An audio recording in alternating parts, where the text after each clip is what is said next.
Thanks everyone for coming today. Appreciate you signing up for a really exciting talk today. I love this stuff, and I love entrepreneurs and venture capital, so let's make this as interactive as possible. Feel free to ask as many questions as you would like and interrupt me as you see fit, and make sure that we understand sort of all the concepts, okay? So, first of all, I'll just give you a little bit of background on myself. So I am a textbook entrepreneur turned into investor. So I started my career in a very non-traditional way in the music industry, starting my own businesses, started companies out of my apartment in New York. And I never thought when I moved down here from New York I'd have to encounter gridlock again, but I guess this morning's an indication of that's a universal problem. So someone figure out how to solve that and I'll invest in your company. Very non-traditional career path, got into startup companies, working for startup companies, started my own businesses, failed spectacularly several times, and learned a lot from that. Sort of got into the finance side of it. What happened is after several startups, a lot of my friends and colleagues and other entrepreneurs that I knew in New York would be asking me how to raise money, and that's really the primary problem that entrepreneurs have that keep them up at night, and it's a universal problem across all startups. So I've dedicated my career to figuring that out. Started a boutique investment bank with a partner of mine about 4 years ago up in New York, raising money for tech companies, medical device companies, and high growth companies through venture capital. Have raised money out in Silicon Valley and Florida and Europe and here, and am now part of a company called National Financial Companies, and we're a family office based here. And we invest in our own capital in startup companies, primarily in the healthcare sector, financial services, and some consumer products. And we're typically investing between $1 million to $5 million. We'll be the first, what you would call institutional or sophisticated money that comes into a company after some of the friends and family rounds. So very exciting stuff. We have 9 companies right now that we're overseeing and looking at a couple of new opportunities as well. Okay. So let's just set some bit of an agenda here for the talk today. We're going to go through 4 sort of key concepts. Why companies need investors. So how do you as entrepreneurs need to think about raising capital? What are these types of capital? So who are the types of investors that are out there, and how do you get access to them? And then we'll talk a lot on how to present, how to package, how you're going to approach them, how investors think about your business and how you need to think about your business in order to articulate it to them. And then we're going to talk about valuation, which is a really big topic that I think everyone will want to get into. So this is an ambitious presentation, but you as entrepreneurs are ambitious people, so I think we can get through it. And I'm really excited, and thank you for coming today, okay? So I think I want to start, in school I loved videos, so I'm going to start here with a little video on how to pitch to venture capital investors.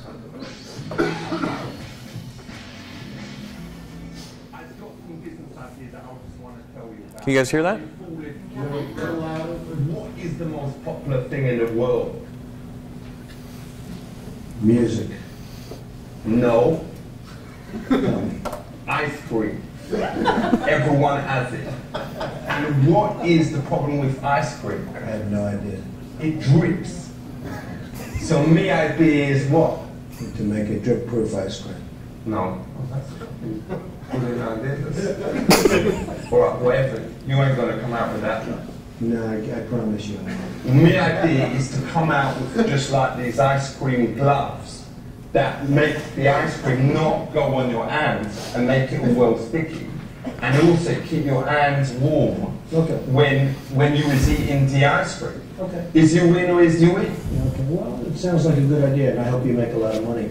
Good luck, folks. It's been nice seeing you. You take care of yourself, okay? Well, is you going to be in on that? Well, it sounds like an interesting We've got that P. Diddy is going to be in it. Good.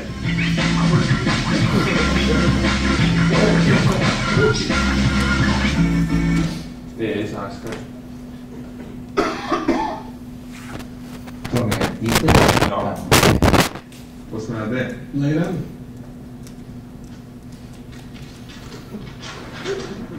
The ice cream glove. That's a C, which means that you can't nick it. Alright. Have you seen one of these things before? Sure. Everyone in school learns these things. Sure. Venn diagrams. Sure. People like ice cream. People who has hands. What's this section here? It's our target market, isn't it? We did an intranet search for ice cream. We come back with 6,121 results. We did an intranet search for the gloves. How much results did we get? 325, 0, 113. So your times those together, what does you get? This is just keep on the internet. Look at it.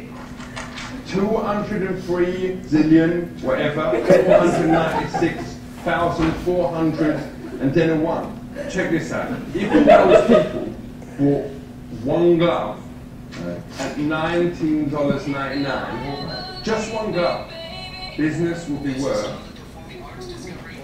wait for it, The valuation point. that is such a big number, couldn't fit it that way. In English, 34.6 million billion dollars. How does we promote this company? We promote it with the strongest image. All right, that's different. Naked woman on a horse. Shaven or with like bush, whatever. You know, money talks, pubes walk. All right. This may be the worst idea I've ever heard.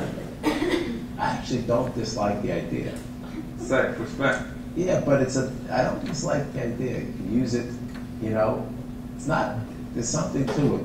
This is not going to happen. I've got another business idea. Okay, what is that? What's this? That is a scapegoat. No, it is a toothbrush. Don't Okay, what is it? cooperate. What is it? We'll tell you what it is. It's a hoverboard.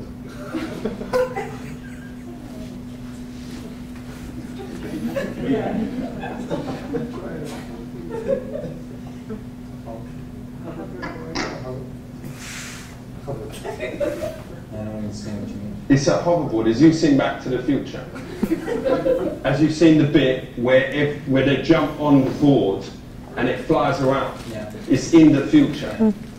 That film must have been about 10 years ago. No one has even thought about making that thing.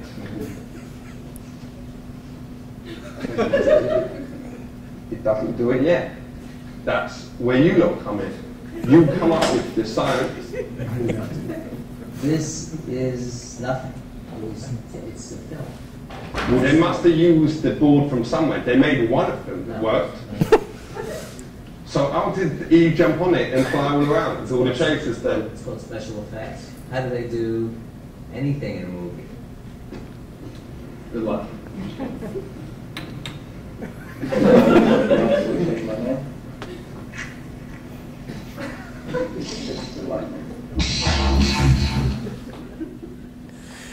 So now we know what not to do in a presentation, and you'd be surprised how close to reality some of those events are. So let's get into, I hope everyone enjoyed that. Let's get into the first topic, which is why a company needs money. So obviously we're not talking about hoverboards, we're going to talk about a legitimate business idea. So let me talk a little bit about what the early stage company kind of looks like. Entrepreneurs by definition are innovators, and investment into a company is designed to fuel innovation. So you as entrepreneurs are the agents of change. You're creating disruptive companies and designing new products, services, and new ways to address problems in the marketplace. Now, as an early stage company, I put together this diagram to kind of talk about sort of the 4 metrics here that you need to track over time as an early stage business, okay? So we're talking about primarily at the seed stage or the early stage of a company. What we've got here in the middle is the break even, so a theoretical point over time where your costs, where your revenues exceed your costs, and now you've got that arbitrage between revenue and expenses. At an early stage company, this is what's called the hockey stick. Has everyone heard of that sort of phrase before, where you incur really heavy expenses, which is on your P&L line, which is the one that goes down here. So you're incurring really heavy expenses and losing money as the startup company, investing in creating that business, creating the technology, doing beta testing, all of those wonderful things that need to happen. Now, the valuation line is the bottom line, the green line there. So the valuation of a seed stage business is lowest, but notice as those inflection points are met and the company graduates from seed to a development stage company, to a company that's in the market, to then pure expansion stage, which is a growth business that has profits, you see that the valuation increases over time. Now, you're going to have different types of investors that are going to absorb different levels of risk over this period of time. So the top red line is the risk. So what you've got, the characteristics of a seed stage business is a highly risky company with a high degree of failure, very low valuation or intrinsic value in the business at this stage, with a lot of operating losses and capital required to go into just getting to that next inflection point. So we're going to talk a lot about why investors take that risk with businesses at this stage and what types of investors are willing to stomach that kind of risk. Now, also bear in mind, over time, as the valuation increases, that's where everybody, the entrepreneur and the investor, start to see that accretive value in the business, and that's where you want to be, is either through selling to private equity, a strategic buyer, IPOs. All of those things happen at the exit stage, which is where you get the value back for the equity that you have in the business. Does that make sense to everyone? Is that pretty clear? Okay. So there's really two types of businesses, and this is a really important distinction. There's a lifestyle business, which is typically a startup, owner-operated, a business that's reliant on the owner in order to either have a customer base or sell retail or those components to it. And typically that business is going to continue in perpetuity and make money off of the profits and then wind down with the owner. There's no exit strategy for that. So it may be a restaurant, or one standalone restaurant would probably be a good example of that. The other side, and there's nothing wrong with those types of businesses, but we're really going to focus on growth businesses here, which have a very different characteristic. A growth business is then going from 1 restaurant to 10 restaurants in order to have some kind of a liquidity event in the future. So the business, by definition, has to have scale. It's less dependent on a single owner operator. And really what we're talking about is wealth creation. And there's nothing wrong with that. People don't like to talk about that sometimes. But really, as a concept, wealth generation through entrepreneurship is a wonderful outcome. So, and that's typically done through an exit. So what we're going to talk about a lot today is what investors look for. So keep in mind throughout this discussion that aligning the interests of the entrepreneur and the investor towards a shared goal of that exit is really the best outcome for everyone if you're bringing in an external investment into your business. Okay? Yes? Can you explain what an exit is? Just completely selling your business and having no part in it? It could be. We're going to get into in a little more detail, but exits are typically going to be some type of a liquidity event, and the common exits are selling the business to a strategic investor, so that's someone that's in the marketplace. Google buying YouTube, that's an exit. YouTube exited to Google, that's a strategic synergy, and there's an accretive value to both businesses together. There's a financial exit, which is either going to be to private equity or some kind of joint venture or partner in the marketplace that may be in a different business, but they're going to buy your business because of the value that you've created in that business. So go back to the chart. That value creation is what you can maximize. An IPO, everybody's tracking Facebook right now. That's a pretty good example of, of an exit opportunity. And there could be multiple exits or divestitures. There could be private equity, which also could be a financial buyer that's going to own. We sold one of our companies to a private equity firm a year ago, December. So that was our exit in that business. So now it's not a public company, but they're taking it and putting more capital into it to expand it beyond. We grew to about 60 million in revenue. They want to get to 200 million in revenue. And they'll be the right, custodian, so everyone. Okay? So let's talk about, in that seed stage, the early stage business, what options are available to you as an entrepreneur to raise money. Self-funding. That has to happen. That's your own sweat equity, your own capital, your own time that you put into the business. No business can even get off the first stage unless you've got the wherewithal to do that. It's everything from making sure that you have enough cash in the bank to survive for a period of time with no income, to using your own credit cards. I've done that several times for businesses that we've started. And taking on debt. There's no real other options at that very nascent stage in the business of saying, okay, now I have an idea, I need to start executing on it and dedicating my time to it.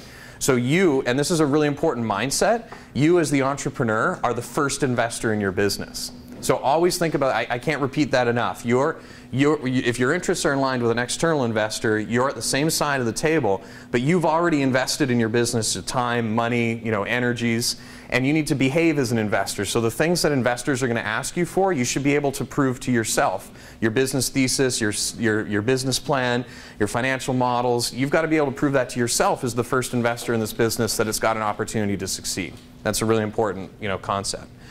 So after that, you get into friends and family, which is my parents are sitting in the back of the room because they're down visiting me from Canada, and they've been my investor on a number of different businesses, and I'm still paying them back, but it hasn't exactly worked out, but those are the friends and family investors. So, yeah, let's give them a hand of support. So, wonderful opportunity to do that. But those types of investors are going to really back the person and say, okay, we're going to give you a shot, and we understand that it's a long shot. Angel investors. Now we're going to focus on angel investors and venture capital today. Okay, so now you're starting to have a more sophisticated business proposition, and you need to articulate it to a more sophisticated investor. No, please don't take that lack of sophistication as an insult, Dad. But so angel investors and we're as our family office as National Financial Companies really kind of fall in that sort of super angel category because we don't have a limited partner relationship. It's our capital. And it's really called dumb money, and that's a derogatory term that's out in the marketplace. But I put it here because it's a symptom of how angel investors behave, and we're talking about a group of investors that are typically going to be very gut-oriented in terms of the decisions that they make. They probably don't have as stringent a due diligence process, and they're really going to gravitate to industries and people that they know, and ultimately make a decision based upon their frame of reference, not through some institutional process, which is venture capital, where you have and we're going to focus a lot on venture capital because if you check the boxes for venture capital, you're going to fulfill the criterion for an angel investor proposal as well. Okay?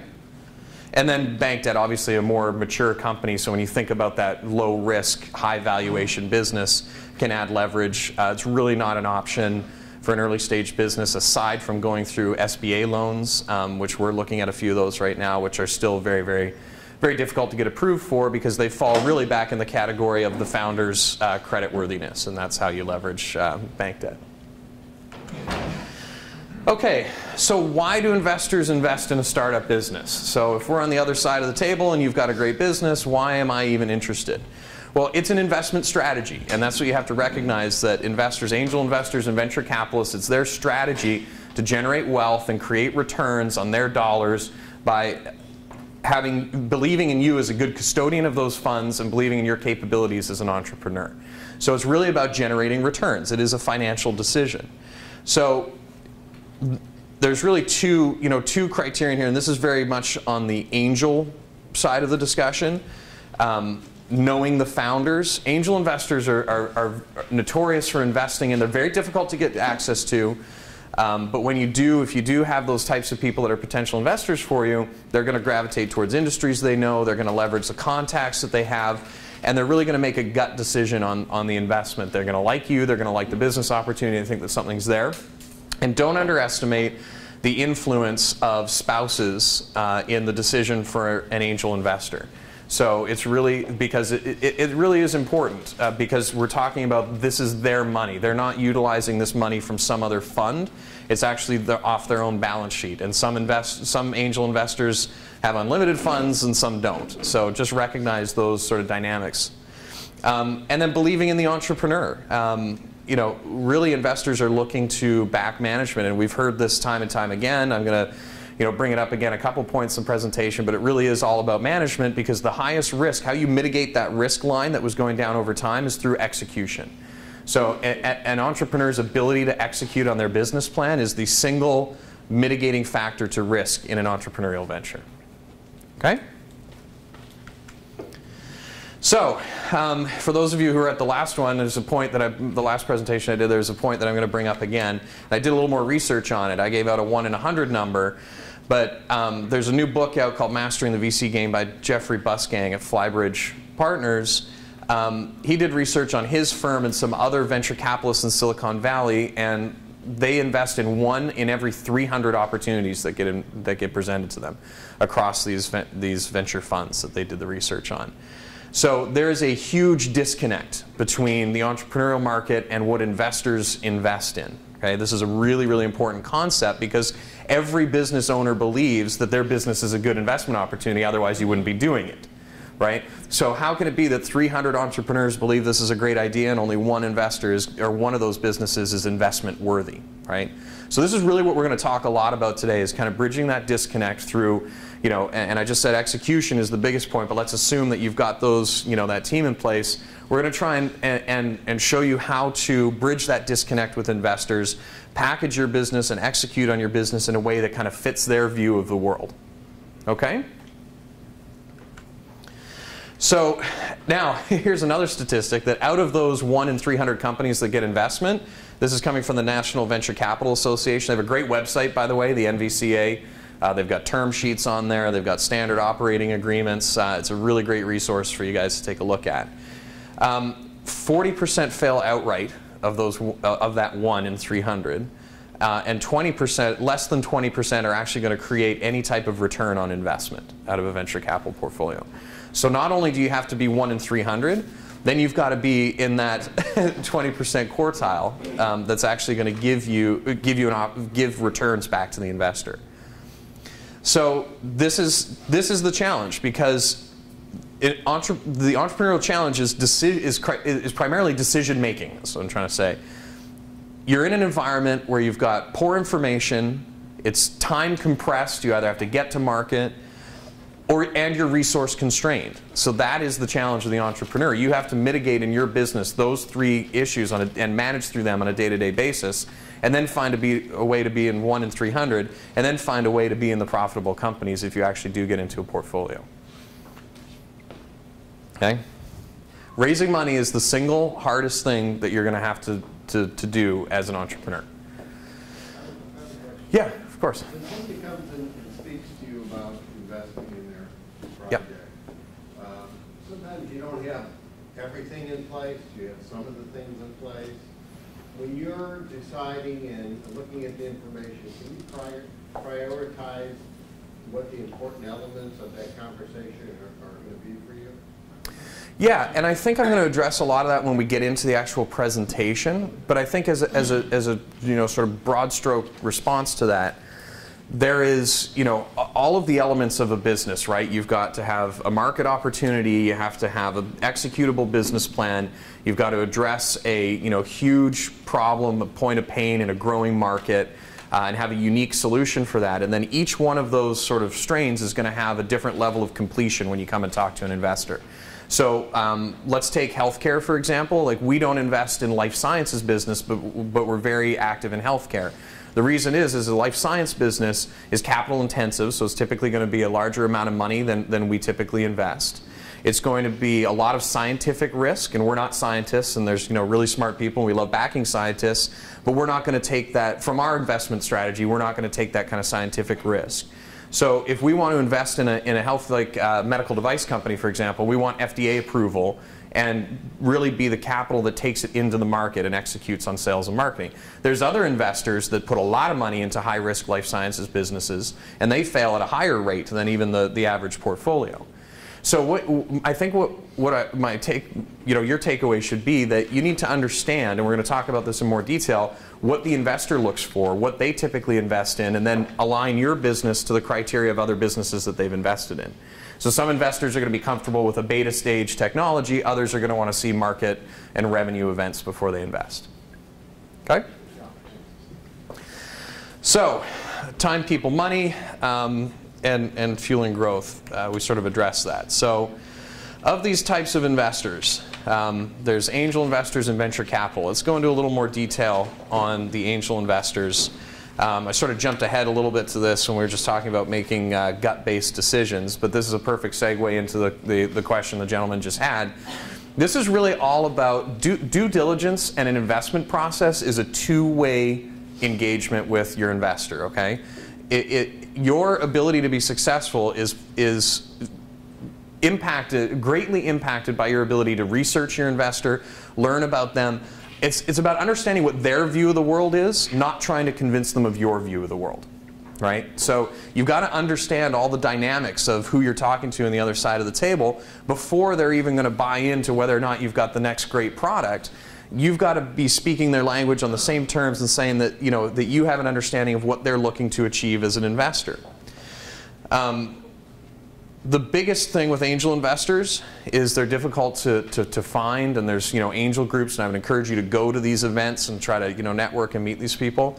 And then you've got to do your own due diligence on who you're talking to and understand. There's no point in talking to, you know, there's no point in coming to us and talking to us if you're a life sciences business, right? So you want to be at your right target market.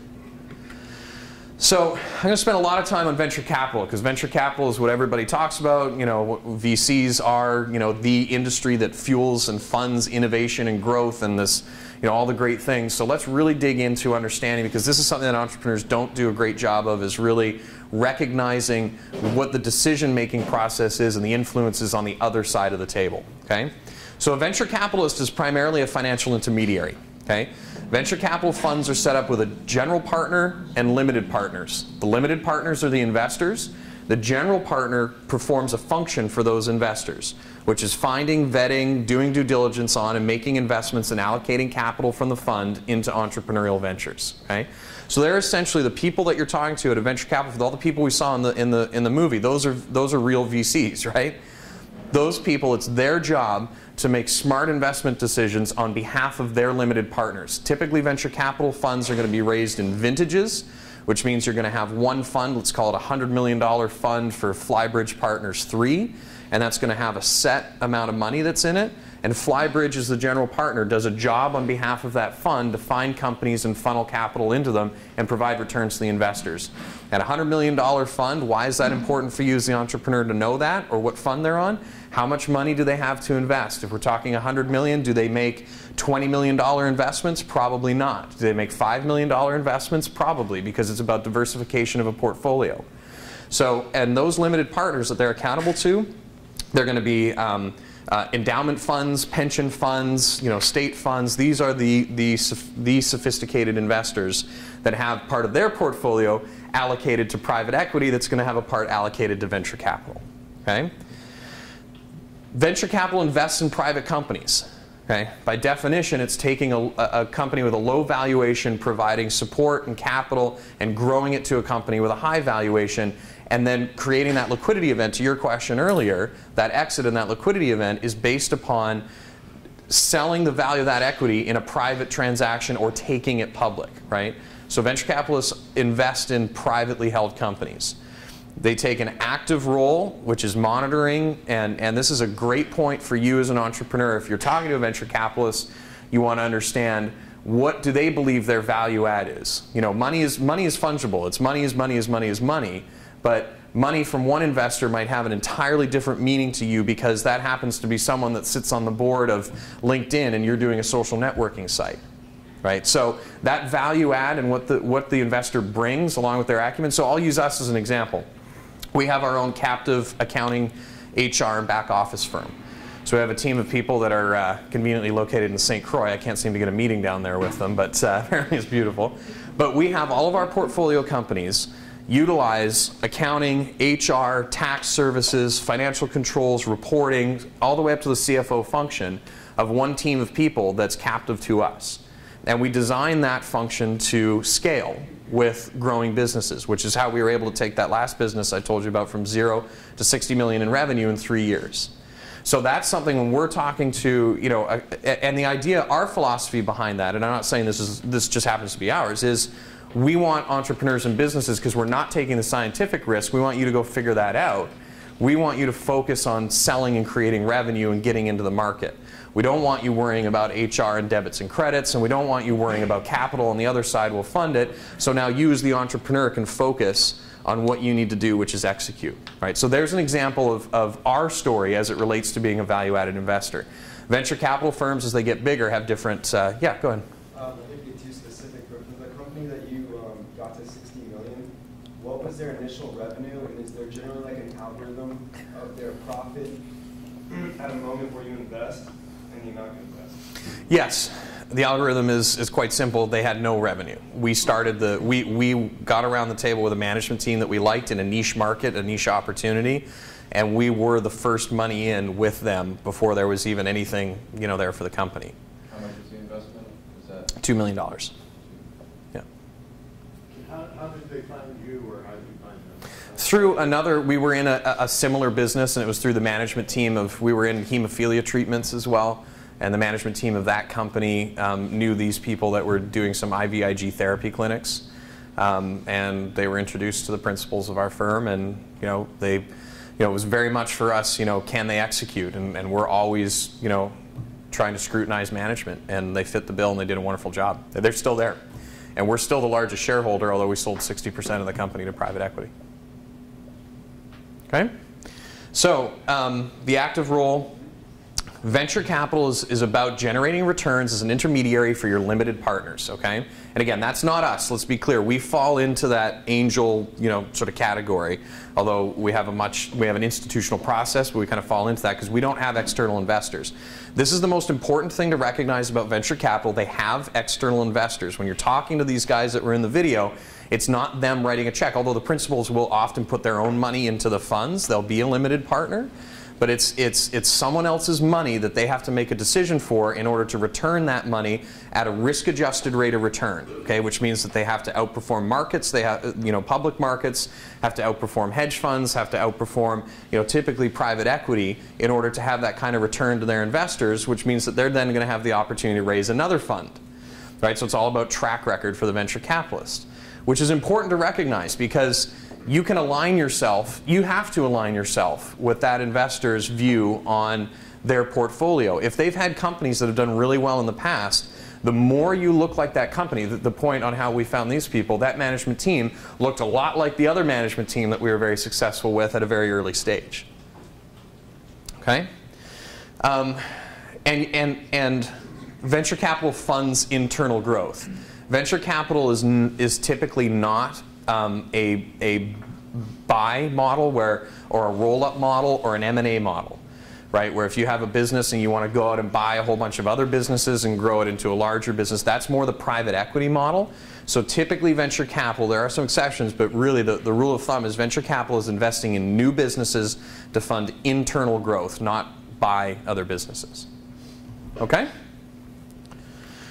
So I talked a little bit about the general partner and the limited partner. Now what you need to understand is there's economics involved in that, and that's how the venture capitalist makes money as a general partner and how the limited partners make money as the investor. This is important because this is all about making money, right? When you start talking in the financial terms. Do your research on any venture capital firm that you talk to. Again, I'm going to say this time and time again, due diligence is a two-way street. You want to make sure that you're doing as much work as they're doing. General partners, which is the fund that you're going to be talking to, make an income on what's called a 2 and 20. So they take a 2% management fee of capital that they call from the fund. Okay, so if it's a $300 million fund, they're going to get a 2% annual management fee on that fund and 20% of carried interest, which means at the liquidity event, you're going to have this different hierarchy, which is called the waterfall, of who's going to get paid in what order when you sell the company, right? So there's going to be a return of capital back to the limited partners. There's going to be a preferred return where they need to be made up. Then there's going to be a catch-up for the general partner to get their return. So it's typically an 8% preference. So this becomes, sort of a preferred equity slice that's going to be on the business. If any debt's going to come out first, obviously, before you get any of the capital back. And then at the end of the day, after what's left that goes back as the real growth profits to the fund, the general partner is going to take 20% of that for the work that they did to provide that role as the intermediary.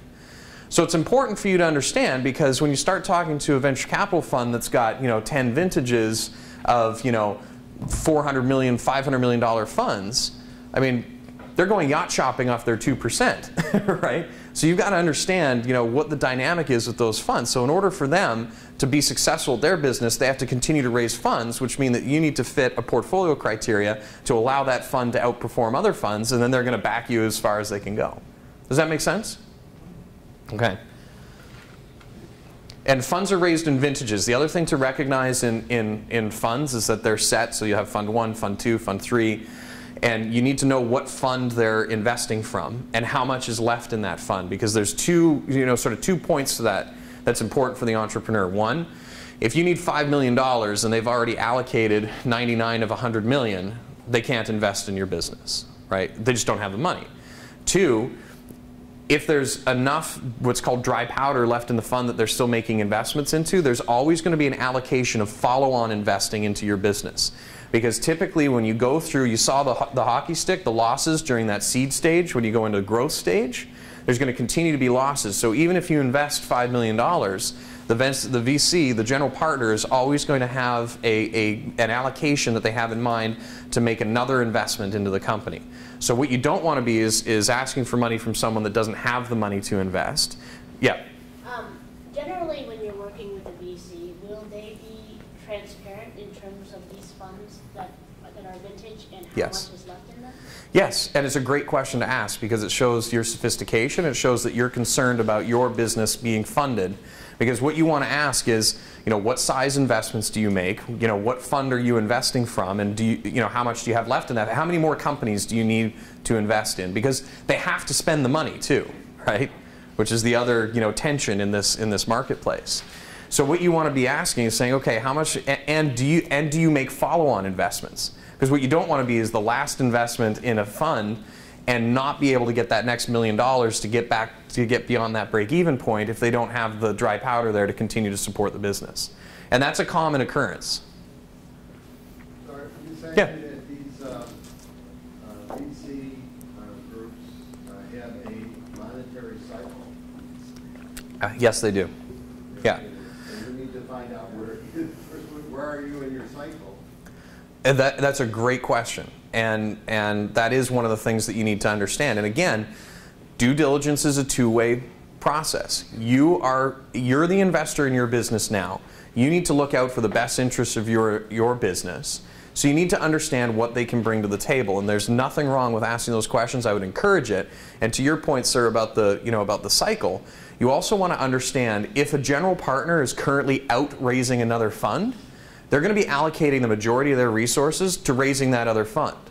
So how much of their resources is actually allocated from a bandwidth standpoint to monitoring and helping you execute on your business? So it's a really important question, and it shows that you've got some sophistication and understanding about not all money is green. Cool? All right. So this is the structure that I just talked about. General partner, limited partner. These arrows are really to demonstrate, and then the portfolio companies it could be any number of companies that fit under that portfolio. So that fund partnership, okay, is going to be jointly owned by the general partner and the limited partners, and the general partner provides a service to that fund. That service is to find those investment companies, do the due diligence on them, and make the investment as the intermediary for the fund and the company, then provide ongoing maintenance and support. And then they generate management fees from doing that, from the portfolio companies that go back up to the general partner. So when you get to that point, when you're talking to a venture capital firm about making an investment, you need to understand what what comes with that money, because they're typically going to be saying, okay, the general partner is going to make money from the carried interest, which is their 20% from the fund. That's this. It says carry. I don't know if can you guys read this? Okay, carried interest and okay. So it's not uncommon for a larger investment for a venture capital firm, because they're an intermediary as a general partner, to say, okay, here's a $10 million investment. we're going to charge $750,000 at closing for our time and our services. And once the company is profitable, we're going to take a management fee to provide that oversight to you as a portfolio company. A lot more common in private equity in terms of sort of big numbers when you start talking about value add. But when you get to that point, these are the things that you need to consider, because now you've got a whole bunch of data points to say, assuming that you could even get 2 offers on the table, right? Now you've got some data points to say, okay, well, what's the best decision for my business? Okay? So, investing, monitoring, and exiting. You know, we covered that. Those are the criteria, or the things that the VC does. So let's talk about the investment process, okay? So typically there's going to be screening and sourcing, and you know, VCs you can get access to by just going on the sort of circuit and going to these pitch events, going to the technology conferences or whatever sector you happen to be in. They like to sit on, you know, they'll be out there sitting on panels because they have a need to find, if they're only investing in 1 in 300 and I've got to make, you know, 10 investments, that means that I need to screen 3,000 companies before I can get to a portfolio of 10.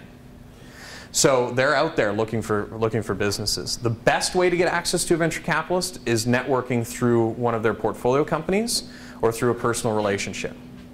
So if you know, if there's a company that you see in their portfolio that has some of the characteristics of your business, call up the CEO of that company, the president, say, hey, you know, I'm looking at this fund. Are they a good investor? Are they a good partner with you? You know, what are the things to think about? Can you introduce me to them?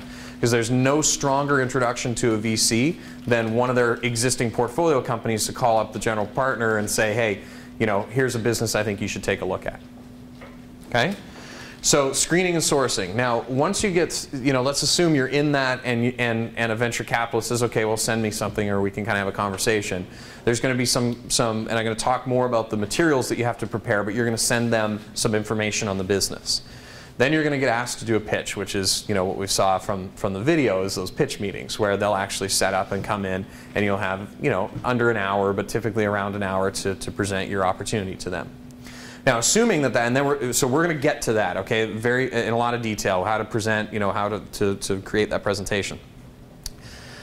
The next thing is that in that process, those are only the first 2 steps. So now you're in the batch of 300 that they're screening down. So they're going to have an investment committee meetings, and they're typically on Monday mornings, and the partners of the firm get together. Hey, here's the deals that we're taking a look at. You know, go find out more about that. We might think that it's interesting. That's when due diligence begins, and that's the real work that you do in getting an investment with a venture capitalist. Okay, that's when they say, okay, we've got an interest now. Let's start to, you know, pull together the information on the business. Let's talk to, you know, let's do the research. Let's bring in consultants. Let's see if this fits our, you know, screening criteria. Assuming that that goes well, that preliminary, you know, look at your company, then they're going to give you a term sheet, which is going to be a preliminary offer, which will more than likely be negotiated again at closing or after they've done due diligence. They'll be contingent on a number of things. You know, we're not going to get into term sheets today. We could spend 2 hours just talking about term sheets. Go on the NVCA, download the standard term sheet. It's been something that the entire industry as venture capitalists has said this is kind of down the fairway terms that they look for, so you can understand them. Then they're going to do more due diligence, and you know, then they have to present it to the investment committee and say, okay, now we're going to call the capital from the fund, because the money's not just sitting there. They have to go back to their limited partners, say we have an investment opportunity, we need to call the capital down, and it's going to get put into this company. And that's when the final approval for the investment is done with the final terms. Then that's when you go to closing. Typically, the thing the job of the VC, okay, in this early stage, the screening and the pitches, is to find a reason to say no. So they're going to look at every business opportunity, because if I have to screen 3,000 businesses just to get to 10, the quicker I can find a reason not to invest is the highest and best use of my time as a venture capitalist. So it's something that you have to recognize when you're presenting to investors or kind of going through that process. They're going to look, they're not looking for reasons to say yes, they're looking for reasons to say no. If they can't say no, then they're going to say, okay, investment committee, I think we've got something that meets, you know, our initial, you know, smell test, if you will. That can happen very, very quickly, okay? And you want it to happen quickly, because in all honesty, if a VC is saying no, we're not interested, you've got then one dialogue there to try to find out why, and then move on, okay? Because after it goes, If the investment committee says no, you can never lobby within a firm to turn a no into a yes. Because you're going to have a champion in there and the other partners have said no, and then you're going to ask that person as a professional VC to go back to their investment committee and say, guess what, you 8 people, you were wrong, I was right, because this entrepreneur convinced me of something different. That just doesn't happen, right? So move on is really, the takeaway. Now, the preliminary offer, term sheet, and due diligence is typically going to be a 30-day process, okay? Some firms move a lot faster, some firms take a lot longer. When you're talking to angels or groups like us, it really varies. There's no sort of set, kind of time frame. But VCs are typically going to be about a month, yeah. In this 30-day process, is this something that they will be in contact with you continuously during that 30-day process? Or Yes. go away and come back? What'll typically happen is if the investment committee says, yes, go take a look at it, they're going to allocate one person in the firm that's going to be your, liaison within the firm, and they're going to be the champion of your deal. And they're typically the person that says, yes, I like this entrepreneur, I like the management team, I like this business opportunity. So they're now looking for reasons to defend your business thesis, right? So you've got to, that's when the partnership kind of happens at an early stage. Incredibly active. That's what when I was representing companies and raising money for them on our broker-dealer, that was the most active part of my role, was getting the due diligence checklist, understanding what information they want, going out and talking to other experts in the industry, getting the information back to them in a professionally packaged and expedient manner. That's a lot of really hands-on work, and you want to super serve that process with that venture capitalist. Okay? All right. So we talked a little bit. Yeah, sorry, I didn't see your hand. Yeah, go ahead. Considering the importance of a management team, what does your firm look for in experience, or just what makes the management team great? It's a great question. Track record is obviously the most quantifiable way to evaluate business acumen. So an entrepreneur or a management team that have done it before, we're just going through that in a new investment that we're making right now. We've got a senior housing project, and we've got a guy who's done it before, took a company public, and now wants to start again.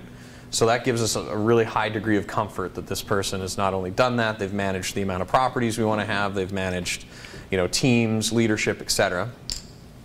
We look for evangelists of the product or service, so someone who lives and breathes and is maniacal about understanding their industry and just can't turn it off. I mean, someone who's just that passionate about their business is really infectious.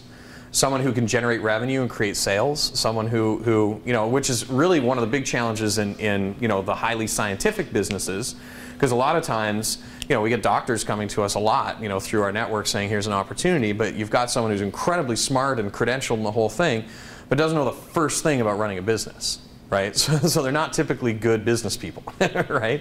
So, you look for that hybrid, that person that can kind of fit, sort of all of those roles.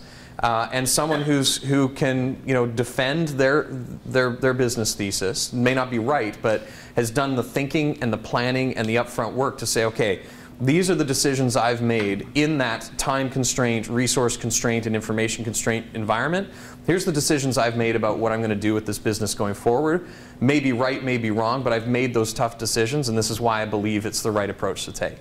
That kind of a dialogue is really productive for us to have with the management team.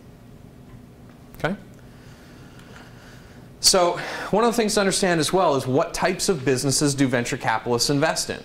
Okay? They don't invest in lifestyle businesses, which we talked about earlier. So this might be a little tough to read, so I'll read out some of them. This is the most recent data I have is from 2010. These are the sectors that venture capital firms invested in. Okay? The takeaway here, if you're not in one of these sectors, if you're in the other, you've got an even bigger uphill battle. Okay? That's not to say your business isn't good.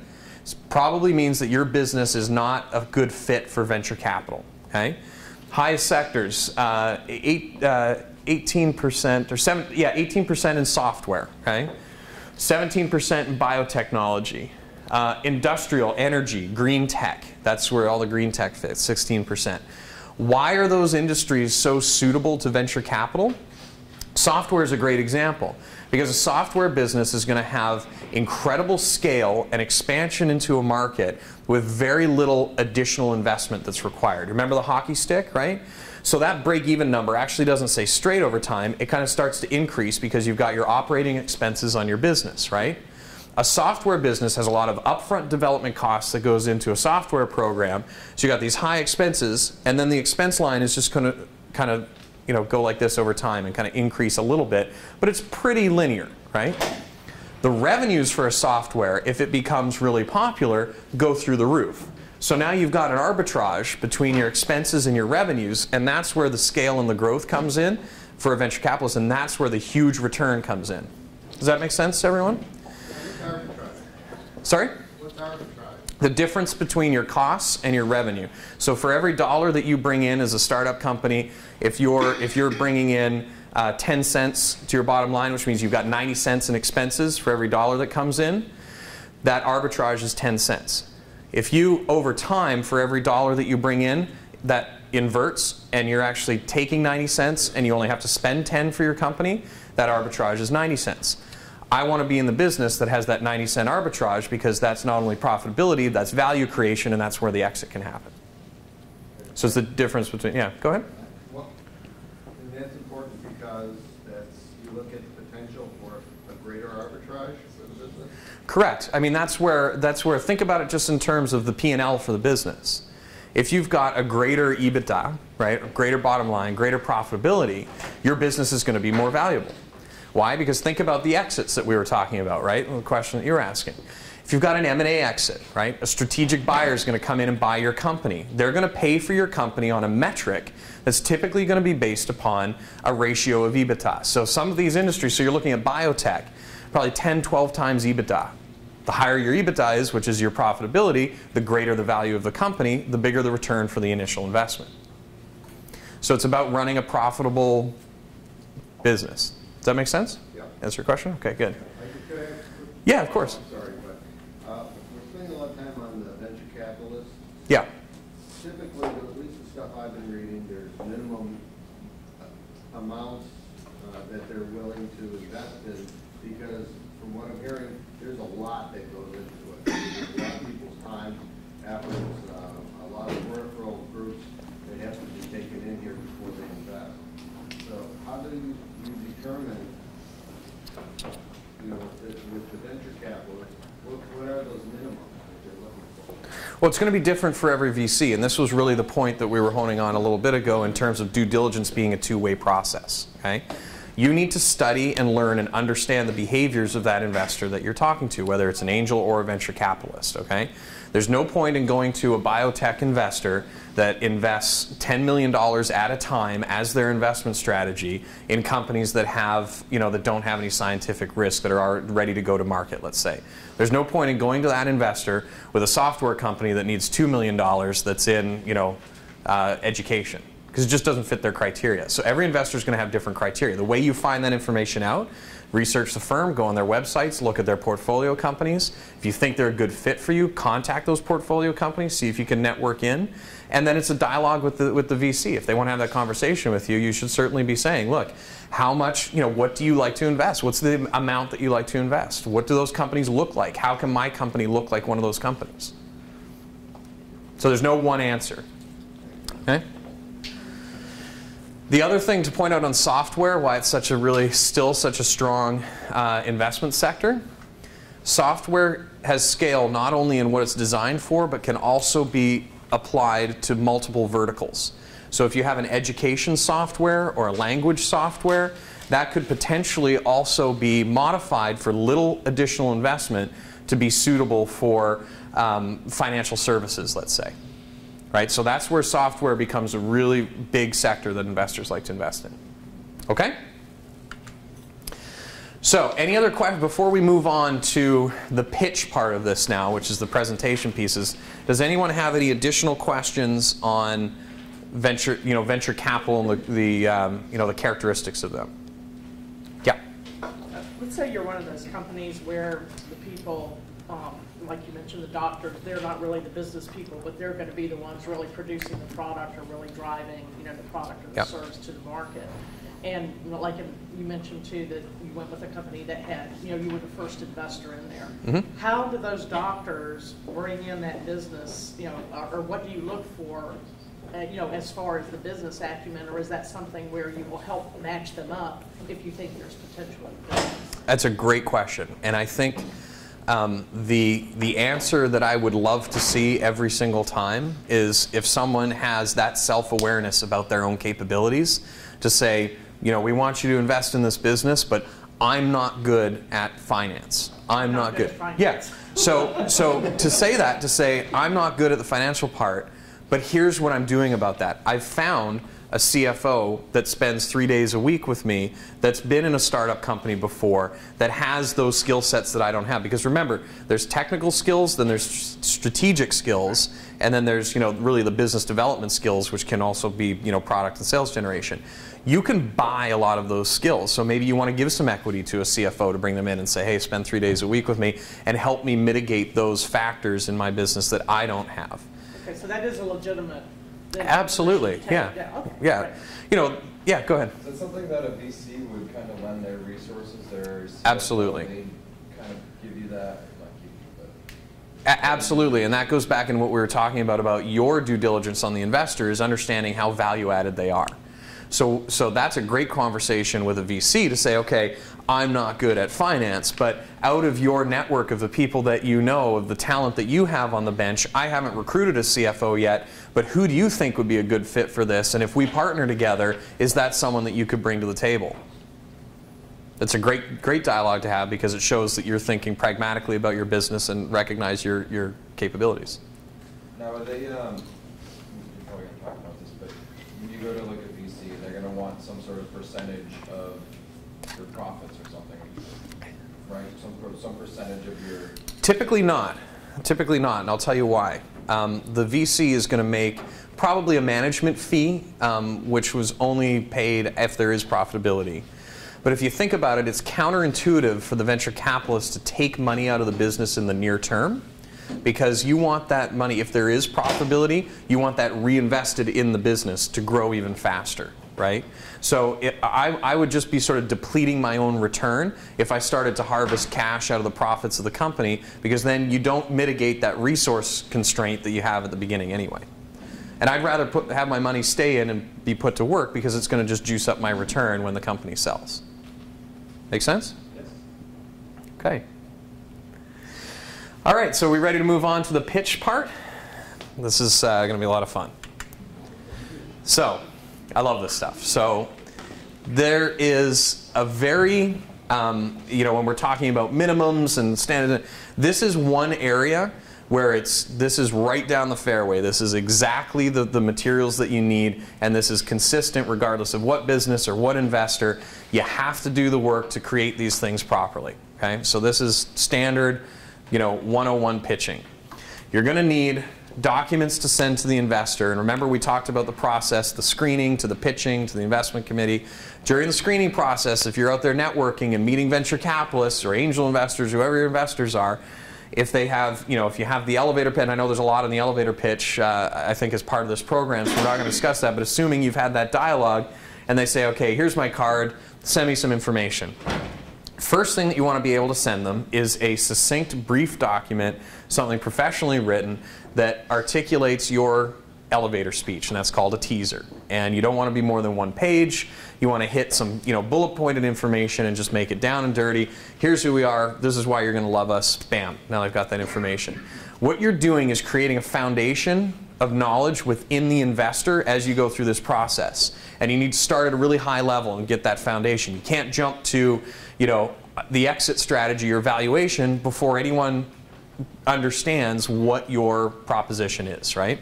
So the teasers are great. Follow up to the teaser is I typically like a 2-page document in an executive summary, and that's going to be probably going to be stripped out of your business plan of the executive summary. That's going to give a little bit more information. That's probably, we could probably spend 2 hours just talking about the executive summary, but it's, you've got to have those materials prepared, okay? And you've got to have a business plan and a financial model. Yeah? Are the teaser, how is it different from from the executive summary? That's a great question. The teaser is typically going to have a different kind of packaging to it, where you want to have like a picture or some sort of graphical piece, and it's really just writing down your elevator pitch, right, in a way that can be on printed matter so that I can reference that. So it's really about reinforcing the 50,000-foot view of what your business opportunity is. So repetition is the key to knowledge, right? If that's your business proposition and this investor liked that elevator pitch, give it to them in writing. Put it at the top of the executive summary. Give it to them in the presentation. Continue to hammer home that point of why they had a dialogue with you in the first place. The executive summary, and if anyone wants, I think I can send out, and maybe I can work with the program here to send out just a template for the executive summary. Because there's certain things in the executive summary that you want to communicate that you're not going to communicate in a teaser or the elevator pitch, i.e. amount of money that's needed, year the company was created, number of employees, regional location. These are just facts, right? And you don't want to put that in the teaser because you're really using this as a selling document for your... So the teaser goes like a broad, sort of like a 30-second spot that's on paper. 100%. Yeah, you got it. Absolutely. It really is the elevator pitch in paper, So yeah, I like that 30-second spot. I like how you said that, because that's exactly what it is. It's just the highlight. Okay. So the business plan, the financial model. Could spend weeks talking about that stuff, but let's assume that you guys have got that all locked down. What we're going to talk about today is the PowerPoint presentation. So assuming you've got through the teaser, the executive summary, the initial contact, now it's time for you to sit in front of the investor and present to them your business opportunity. Okay? I put it last because you're typically going to have to do all the other work first before you can properly articulate your business in a PowerPoint presentation. So don't jump to the PowerPoint presentation before you do your business plan, because you're going to get asked a lot of questions that you haven't thought through yet, and it's not going to be a good use of your time or the investor. Okay? So, assuming all that stuff done, I'm calling it the VC pitch deck. So I'm going to talk sort of generically about every business plan, every executive summary, every PowerPoint presentation is going to be somewhat different because every business is different. Okay? So you want to take this as a foundation and then manipulate it into a way that works best for you to tell your business opportunity. Okay? Typically 7 areas that are pretty consistent that I like to look for and would recommend that you create a dialogue around. The introduction, the headliners. Again, this is to your question. This is that teaser. This can be your headline again. I'm this type of business in this type of sector with this opportunity. Right? Management team. That's up front. Why? I want to know who I'm talking to. If you're coming in and presenting to me. We've talked a lot about management team in some of the questions that we've had, and everybody hears this, a VC, and it's true. They invest in 3 things: management, management, management, right? So you've got to put that up in front. You've got to tell who you are, and that has to be one of the first parts of your presentation, because everything else that you tell me, I'm just going to frame in a question because I don't know who you are or why you're telling me this story. So you've really got to put that up front. I really believe that. And then let's think about it in the foundational, right? In a foundational sense. If you're taking building blocks and telling me a story, who you are, right? I don't want to know about the opportunity until I know who you are. So now tell me the opportunity. I don't want to know how you create revenue until I believe the opportunity.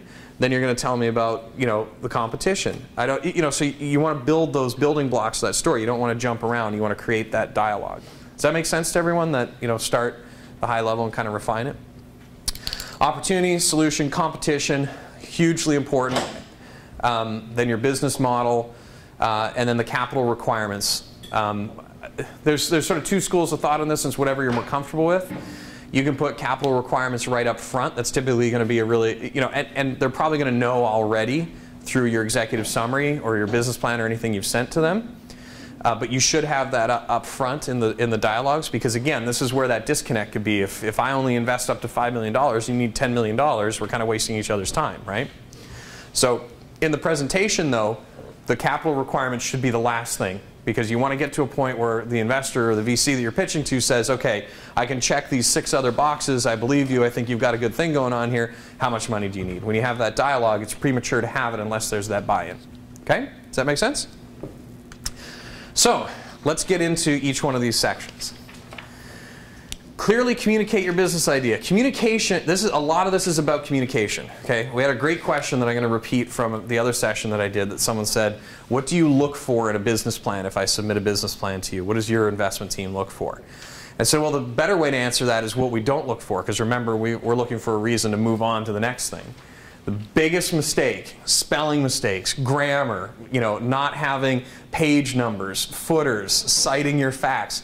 Think about it. This is any paper that you've ever written in school pales in comparison to the standard you have to hold yourself to present these materials.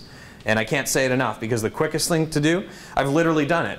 Oh, the grammar's, I can't even understand what this person's saying in the first sentence, I'll throw it in the garbage. It could have been Facebook, right? But I'm not going to get beyond it. So communication is really, really critical in this. State your core value proposition, okay, right up front. This goes back to your question, sir, about the teaser. And I like that, repetition is the key to knowledge, right? If you want someone to understand about your business, you want to hit home that value proposition, as many opportunities as you can, because they obviously believe it if you're there pitching to them, and you want to reinforce that, okay? You want to give a brief background of the company, right? So we're a 3-person software development team based in Fort Lauderdale. So those bits of framing information and facts that the investor is going to want to know in the presentation. And then you really want to hit your hook, right? And the biggest hook, if you look at all the sectors that we were looking at, software or clean tech. Clean tech's a great example, right? I think it's the 2nd or 3rd largest sector that's attracting all venture capital investments right now. It's a huge problem in a growing market. And your unique solution to that big problem, that big point of pain, is going to get an investor excited, right? Why are those things important? Because if you've got a large growing market, even if you get a small market share, you're just going to grow with it, right? All boats raise with the tide. What's that analogy, right? So if it's a huge growing market, even if you have a small market share, you're going to have that opportunity to grow. It's all about growth, right? If you've got a big enough problem, a game changer, something disruptive, solar power, this is a great example. All the different components to solar power and creating that industry. It's a nascent industry. There's new technologies, new disruptions. It's a growing market. There's going to only be increasing demand for it. These are the things that investors look for, and you want to try and package your business to kind of hit those points. Remember what I said earlier. It's not about convincing them of your view of the world. It's about understanding their view of the world and showing how you fit that. Okay? So let's talk about the team. I love these are cliches, right? But they're true. They exist for a reason, right? You back the jockey, not the horse. We would, and I can say as an investor, we would rather back a great management team with a mediocre idea than an amazing idea with an untested or mediocre management team. The biggest mitigating factor to that risk line that I showed in the life cycle of a business, I'm going to say this again, the biggest mitigating factor for risk is execution. Okay? This is all about executing on the business.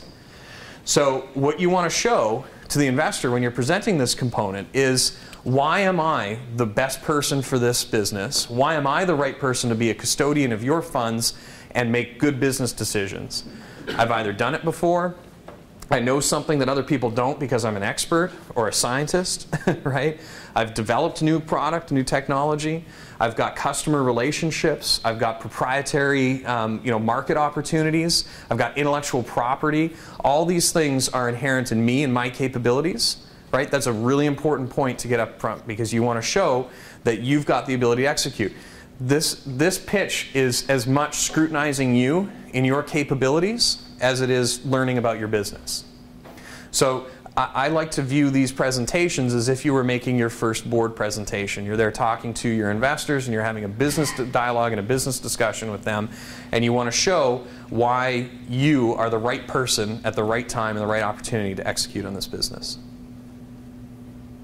Any questions? Or the other thing that you can also, to your question earlier just about what do you do if you don't have some of those certain skills, best thing to do is put in here, at this stage of the presentation, talk about who your advisory board is, who consultants are that are working for you, if you have a board of directors, because you want to show that you're starting to get either thought leaders or influencers around you that can help you execute. Yeah. This is part of the business plan? This is all the presentation, right? So I'm just talking around the 7 areas that you want to get through if you're sitting face to face and presenting a PowerPoint to an investor. Okay? So that all those components will be in the business plan, but the most important thing when you're talking about team is to show that you're the right jockey, right? That you've got that expertise. Is this written in conversational style? That depends. Typically, no. What I would recommend is, much like the presentation we're looking at today, is to have a PowerPoint presentation that follows typical PowerPoint bullet points, and then you're going to talk to those points. What I don't recommend is having a script already written. And that's a good question, because the other point is this is going to be very much a dialogue. I've never been in a single, when I was raising money for companies, never been in a single pitch that there wasn't a question by slide 2. So very inquisitive people, venture capitalists, and they're going to interrupt you and test things and make sure you've got your facts right. So it's going to be very much a dialogue. So the presentation should serve as keeping you on track and keeping the agenda for the meeting that you're having with them, and making sure that you get through all these points. Okay? So the opportunity, this point of pain. Let's go back to clean tech as an example. Recent trends in the industry. So it goes to that point, if there's a large growing market and a large growing industry, you want to show that you fit that, right? Now there's examples. Yeah, sorry, did you have a question? In regards to advisors, the business plan talks about if you're on the student track to have faculty advisors. Typically, faculty, at least the ones that I've had, don't have industry experience. So what's your suggestion for selecting faculty as their advisors? Yeah, I think,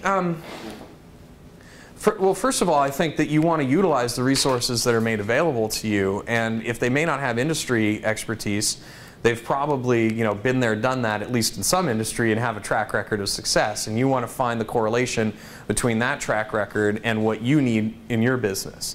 So, absolutely, yeah, no, that's great. I mean, there's no limit to the number of advisors that you have, so you can have industry experts and faculty.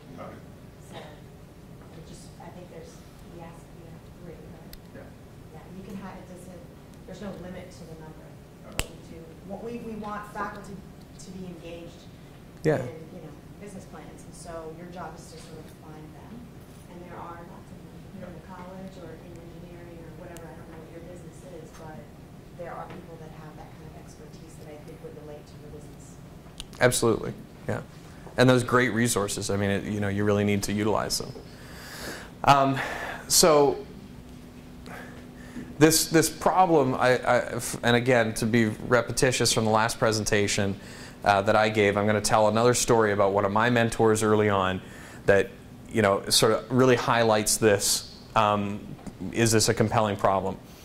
This person was part of the management team of a company that had technology that could read bills that go into vending machines when this was a new industry.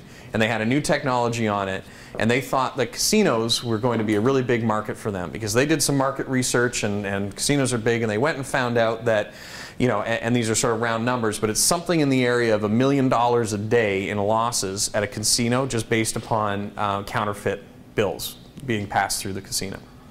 So they said, okay, this business is losing $1 million a day. Let's go pitch to the casino, say, hey, guess what? If you invest $1 million in our technology and do this, we're going to save you $1 million a day, et cetera, et cetera. And the casino management team said, you know what? It's a great idea. We don't care. It's not a big enough point of pain for us to lose $1 million a day.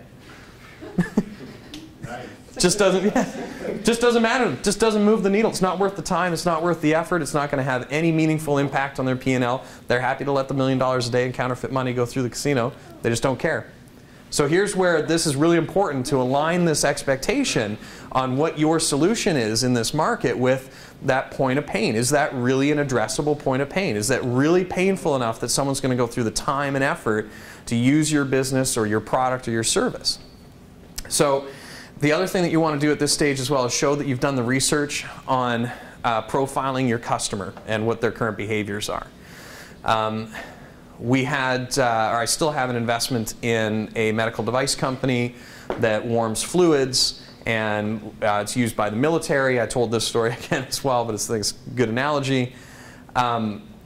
We think the EMS market was going to be a really strong market for us and go into the commercial market. Then as we did our research, so it's used at the point of infusion in an emergency for either saline or blood. And what we found, and it has to be stored cold, right? So if you inject it into a person at too cold of a temperature, you can induce fatal hypothermia. So we said, okay, this should be on every ambulance in America going out for anyone that's infused. Well, what do the ambulance drivers currently do? They turn on the heater on the dashboard of the ambulance and they throw the saline packet on it for a few minutes to let it heat up as they're attending to the person. So now we've got on a $300, an ambulance is typically going to get $300 in reimbursement for any pickup that they make. And we've got a product that's $110. And out of that $300, they need to pay for all the consumables, and they've got a heater right on the dashboard of the ambulance. So why would they use our product? Right? So these are the things that you really need to think about in terms of your opportunity. And it's important that that foundation of understanding is there before you move on to any of the other points. One tactic that I really like in terms of presenting to investors is tell them what you're going to tell them that you've told it, and then ask them if they understand it. So I'm going to tell you now what our business opportunity is. It's X, Y, and Z. So now that I've just told you that we believe our opportunity is X, Y, and Z, do you have any questions, or does that make sense to you? Make that dialogue, because there's an opportunity for the investor you're presenting to say, well, wait a minute, I don't quite understand this. So don't let them go through or move on to the next concept until you're convinced and they're convinced that they understand that concept. Does that make sense? Yes, sir. To make a point to that, I know from my company, and I wrote out on a sheet of paper kind of basic stuff with the user, how the user would use what I sell. So I would take it with me wherever I go, and anytime I stop at a restaurant, I'd give it to maybe one of the waitresses or some people working there when it wasn't too busy. I'd have them read it and then do exactly what you say. Tell me what was on there, explain what it is that I'm offering to do. Do you sell to restaurants? Is that part of your product? It just happens that it was convenient. I was in there, and that would be the people that would be in my market that I'd be selling to. Would be maybe the waitresses that don't. It's a convenience thing, so they don't have the time maybe to. Anyway, Yeah, that's a great a great point that everyone part of my target market, and I would ask them if they would use it. They say yes. I said, now would you pay for it? So that's a good point, because I do like, if you're talking about profiling your customer, I do like to be able to present anecdotal data that you've collected yourself on your business at this point in the presentation. So this gentleman's gone out and he's talked to, let's say you're talking directly to your target market or your target customer. If you're in that presentation, you can say, okay, I've talked to 100 people or 1,000 people, and I did my own research with them. I asked them 50 questions about it, and everybody said the same thing. So anecdotally, I believe my target market is going to be receptive to my product or service. That's great first-person research that you can do as an entrepreneur. Okay, so we talked about we talked a lot about the large and growing market. That's certainly worth repeating. One of the things to think about as well, and this is as much to present to you what an investor is going to have in their mind.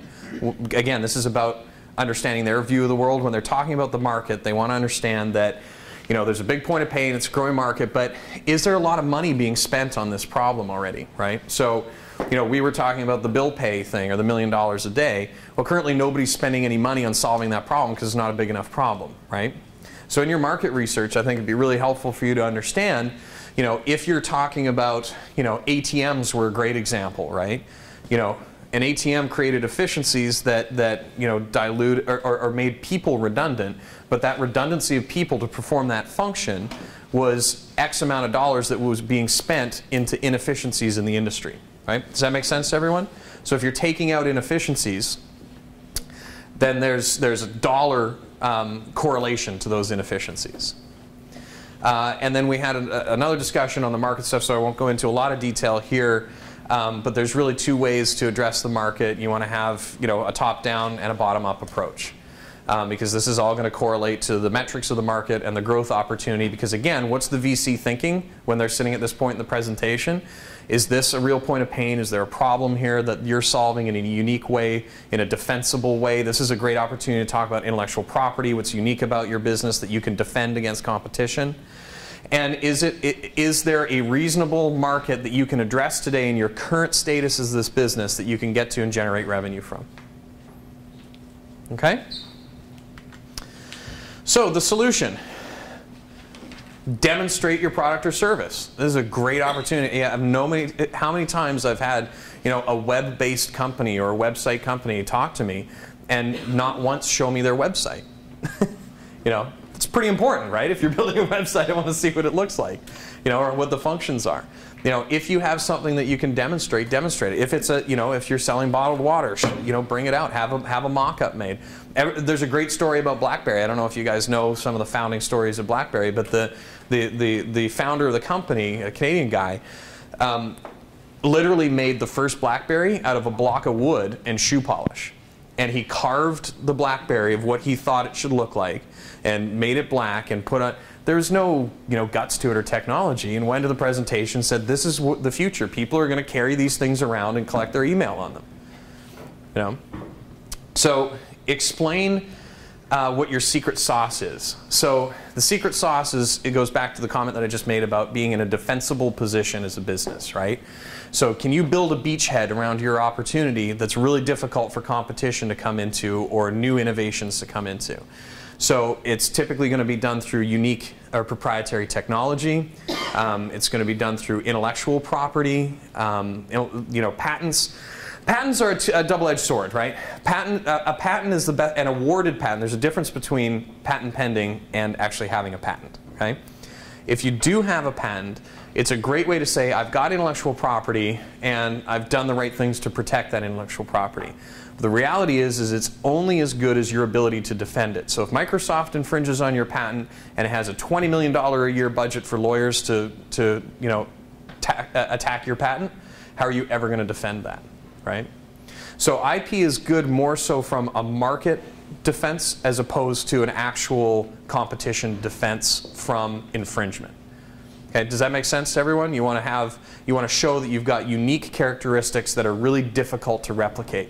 And that doesn't have to be a patent either. That can be, there's a business that we're looking at right now that has a certain therapy that's new. I can't go into sort of all the details, but it's got this new therapy, and we think it's going to be a commodity product over time, but because they've got the largest number of locations, to scale that out gives you that, and to do that work, that becomes defensible, right? So that's a protectable position, because for someone else to try and take that market position, they're going to have to, we're already 2 years ahead of them, right? So it doesn't necessarily have to be a patent. It can just be that you're in a first mover market, or you've got certain customers lined up, and those things that are characteristics of your business.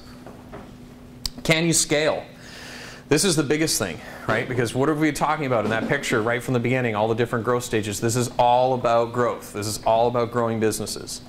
So can your business scale? Do you have do you have, restaurants, as I use an example, are a typical lifestyle business because they're really, really a lot of work to scale them. To go from one restaurant to 2 restaurants, they're typically dependent on the ownership, a chef or a manager or community outreach or people.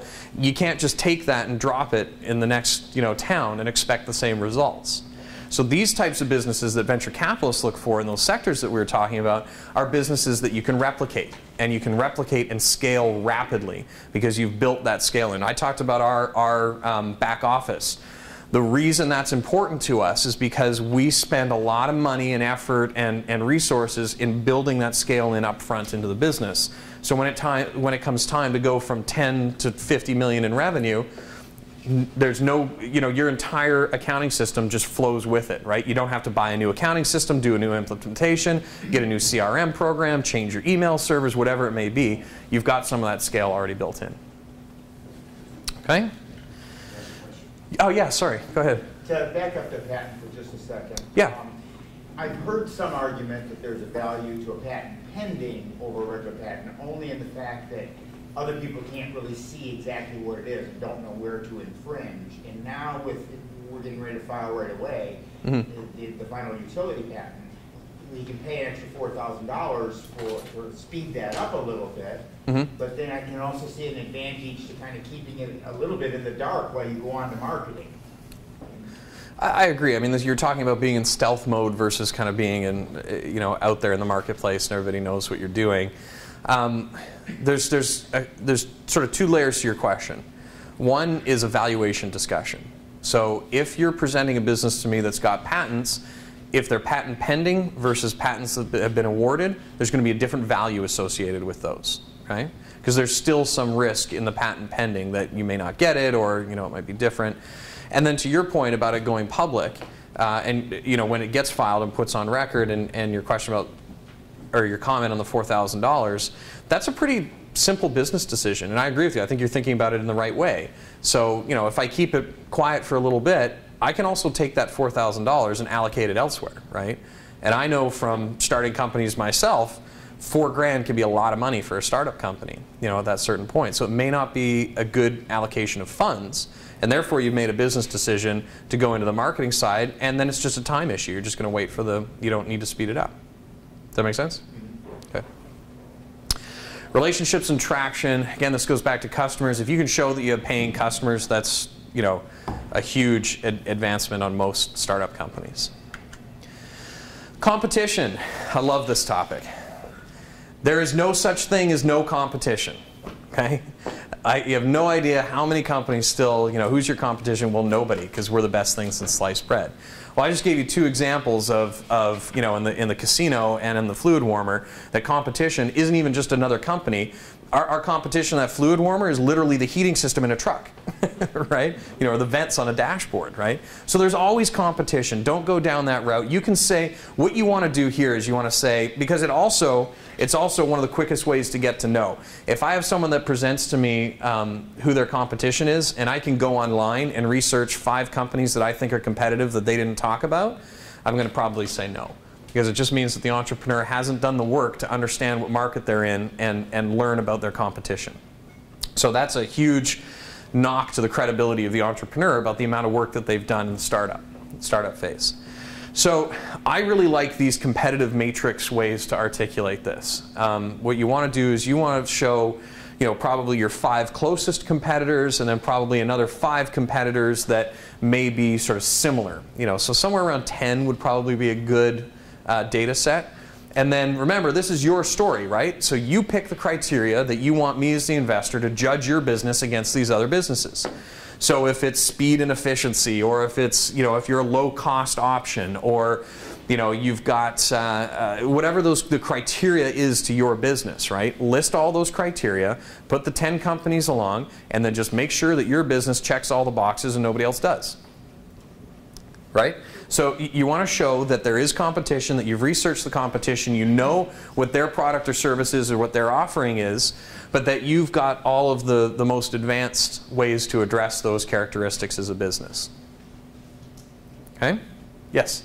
In my preliminary analysis, there seems to be a lot of startups that are going the same way that we are, but they're not necessarily strong yet. Like, for example, we found a couple that really look like their minimum value product. However, they have the skills and similar know-how to make it, and they're a few months ahead of us.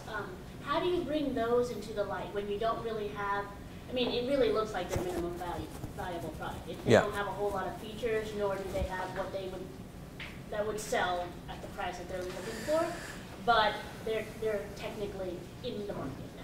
Well, I would recommend, that's a great question, and it's something that entrepreneurs struggle with a lot at this stage.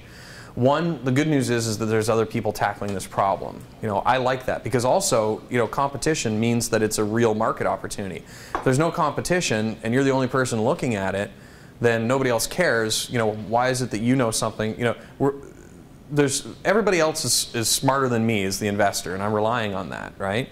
But I'm not going to figure that out if you can't figure it out. So I like that there's competition, so I like that there's other businesses doing that. What you probably don't want to do is you probably don't want to have one of your criteria as length of time in business, or you don't want to show that there's someone more advanced than you, right? But what you probably do want to show is if it's a low cost, if that's what you're saying, is their product is going after the low cost. What you may want to say is, okay, is there a low-cost solution? Yes, yes, yes, yes, no, right? But you could be the no on that, and you could say, actually, we're not going after the low-cost segment. We're going after the high-margin, high-value segment, low-volume, high-margin versus high-volume, low-margin, right? Just as a concept if it's widgets, right? So that's how I would approach that. But you want to show that you've done the research and that you know where these guys are in their life cycle. Yes? Could this be a point where you will look at possibly acquiring that firm? Well, so we talked earlier about the, what venture capital invests in, and it's typically internal growth. So an acquisition as a business strategy certainly is something that you want to think about, but a startup company is typically not going to have the resources to do that. If someone else, I mean, if this lady here was going to go talk to these other companies, I would be, I'd be pretty convinced that neither company would have the resource to gobble up one of the other ones, right? And you're not going to present that as why you're investing in this business, because VCs fund internal growth, not a roll-up in that. And these are nascent, technologies or sectors or markets and early-stage businesses. There's a lot of things that need to be proved in order to get to an acquisition strategy that could make sense. Okay, so you wouldn't try to possibly show two different routes that you can take this if we're starting out the business now, as opposed to if we decide to acquire what's existing out there. If you're, I think you're probably going to struggle with that for a couple of reasons. I mean, I certainly like having options in it and say, here's strategic option A and strategic option B. But what you're talking about, if you're talking to me as an investor and you're saying, okay, one option is just to go buy someone that's already in the market doing the things I haven't done yet, what value are you bringing to that conversation? If you have new technologies that they don't really have. Okay, so the offer different things that the company currently they're not doing to the market. Maybe they have something that's not providing the full benefits that it could, and you see where their lack is, so you're trying to take that approach. Right. So I would say to that if you believe you've got a better widget, why would you go buy a deficient widget? I would just build your company instead of worrying about acquiring another one. And the other point is too, I mean, if I'm going to invest internal growth and I think your product's the best, if that other product, if I do believe that other product's the best, I'm not going to give you the money to go buy them. I'm just going to go invest in them. And you're also taking away your exit too. Because remember, part of the exit model is that you could sell to a strategic. So you could say there's other players in the market and we believe 5 years from now there's going to be 1 or 2 winners and then there's going to be a consolidation and we want to be part of that. Yeah, absolutely. But as a business strategy today, as an entrepreneurial tactic today, if you're still developing technology, I think you're probably tackling something that's a lot more complex. It's not going to be accretive to your business. Okay? I mean, we can talk more about it too. I'd be happy to talk offline if there's specific things you want to dig into. And so I did talk about a little bit of that, future growth. How do you perceive competition, in the market and changing over time? That what I just talked about on the exit side is an important point that you can highlight for the investor, that we do think that this market is going to be ripe for consolidation in 5 years. And there's a lot of precedent for that too. You can reference other markets that have done that. So it's not something that will be new to that market. That happens typically in most industries as they grow and mature. Okay, so really important in the presentation is you want to be able to talk about your business model. So now I know who you are and why you're the best entrepreneur I've ever talked to. Now I know what your product or your service is. I know what market you're in, and I know why your customers are going to buy it. How are you going to make money? What is your model, right? So you've got, and this is where a lot of the business planning work and the financial planning work needs to be done ahead of time, because when you're talking about your business model, what you're really getting into is, okay, tactically, how am I going to get into the market, right? So what do I do? Am I a service? Am I a product, right? If I'm selling a product, then I'm selling widgets and I got to move volume on it, then I'm going to have a certain margin on that. That margin is going to change over time as I decrease my cost of goods to create it. And as I grow, that's where that, disparaging arbitrage comes between cost and revenue, where the value creation is in your business. So you got to show that you've thought through those things conceptually about your business, and these are the decisions that you're making on how to execute. And then how do you achieve profitability? But more importantly, there's also when, right? So there's a break-even point. Remember on the graph I had the break-even number. You probably want to be able to say, you know, in my model right now, we're cash flow positive in month 13. So I know as an investor that there's working capital requirements and losses on the business for the next 13 months before you're going to reach profitability. So then the question is, does that fit my investment thesis, right? But those are facts about the work that you've done to lead up to your business, right? How do you achieve profitability? When do you achieve profitability? You know, how are you going to sell and distribute, right? Is this going to be something, if it's you know, software, are you going to license it? Is there someone else that's better to take it to market for you? Are you going to build your own internal sales and marketing team to go out there and create your own sales force? Are you going to go to third parties to do that? You know, and then there's going to be a cost benefit to all of them, which is, I'm going to jump ahead to the P&L impact, which is really what I'm talking about here. When you do your financial model, all the decisions that you're making about your business are going to have a P&L impact, right? Which means it's going to impact the cost to operate the business and the revenues that you can bring in for your profitability. Everything that we're talking about when doing your financial planning and your financial modeling and your business modeling is all going to come down to that profitability, and then it's going to come down to your growth metrics and your assumptions on how it's going to grow over time. Does that make sense? So if you've got, you know, if you reach profitability in month 13 with $1 million in EBITDA, and you believe because of the market metrics you can grow that, you know, whatever percent annually and get it to 5 million, and then someone's going to pay 10x multiple of EBITDA, you've now got a value creation in theory of $50 million. So everything has a P&L impact on the business model. This is where you want to discuss your financial model with the investor and say, we're projecting X amount of revenues. Our assumptions are Y for growth. We've got this cost basis based upon the decisions that we've made on our business model. We think this is what it's going to cost for us to get in this channel to market. Again, it's not about making the right decisions now, but showing the investor that you've made some of those difficult decisions, you've done the work, and you can defend your thesis as to why that makes sense. This goes back to the gentleman's question about buy versus build, right? This is absolutely a P&L impact, right? So if there's money coming into your company that's going to go out the door to buy another company, that's going to have a big strain and stress on your financial model because that is not funding internal growth for your business. Okay? Now let me go back to milestones. Go ahead, sorry.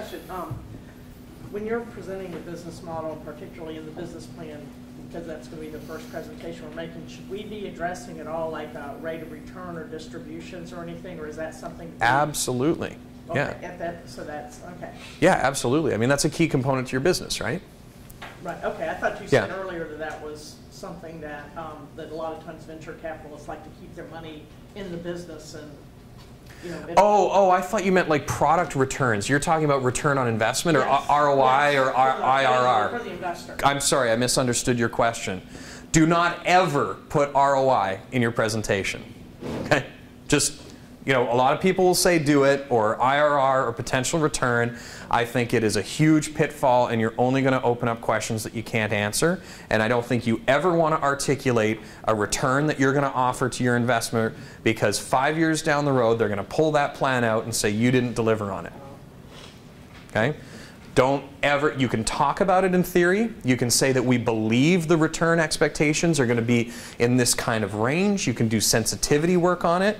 But I've seen a lot of presentations and it really turns me off as an investor too because that's my job, not your job, right? So we don't say like, we expect you to, you know, have a return plus 20% by No. year 4. No, Nothing like that. no. Okay. Don't do that. I would say unequivocally do not put that in. But what you should say is I think the return is going to be based upon some type of liquidity event or some type of revenue event or some type of event in the future, and I believe that this investment is going to, you know, generate returns for everyone, right? I wouldn't write that down in your presentation or in your business plan, but don't go in there and say you're going to get, you know, X amount of your money back plus a percentage return.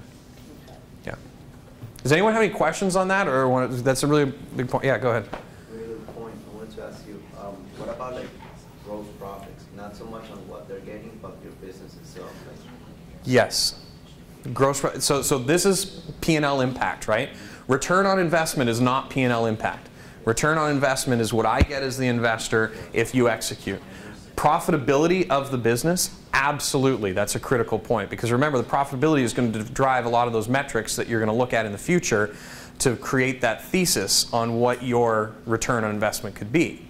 So profitability is critical, and you want to show, again, how do you achieve it, when do you achieve it, and then what does that profitability look like on your P&L, and how does that grow over time? Welcome. Yes, sir. If you're not showing the investor the return on investment, yep. How do you explain the sizzle to them a little? I mean, I guess they know it, but for my own clarification, how do they understand that? Look, it's a good question. I'm glad we brought this up because it's a hotly debated topic. I'm an investor and I generate returns through investing in privately held companies. You don't need to convince me that that's a good investment because that's what I do. So that's my strategy as an investor. That's what a venture capitalist does.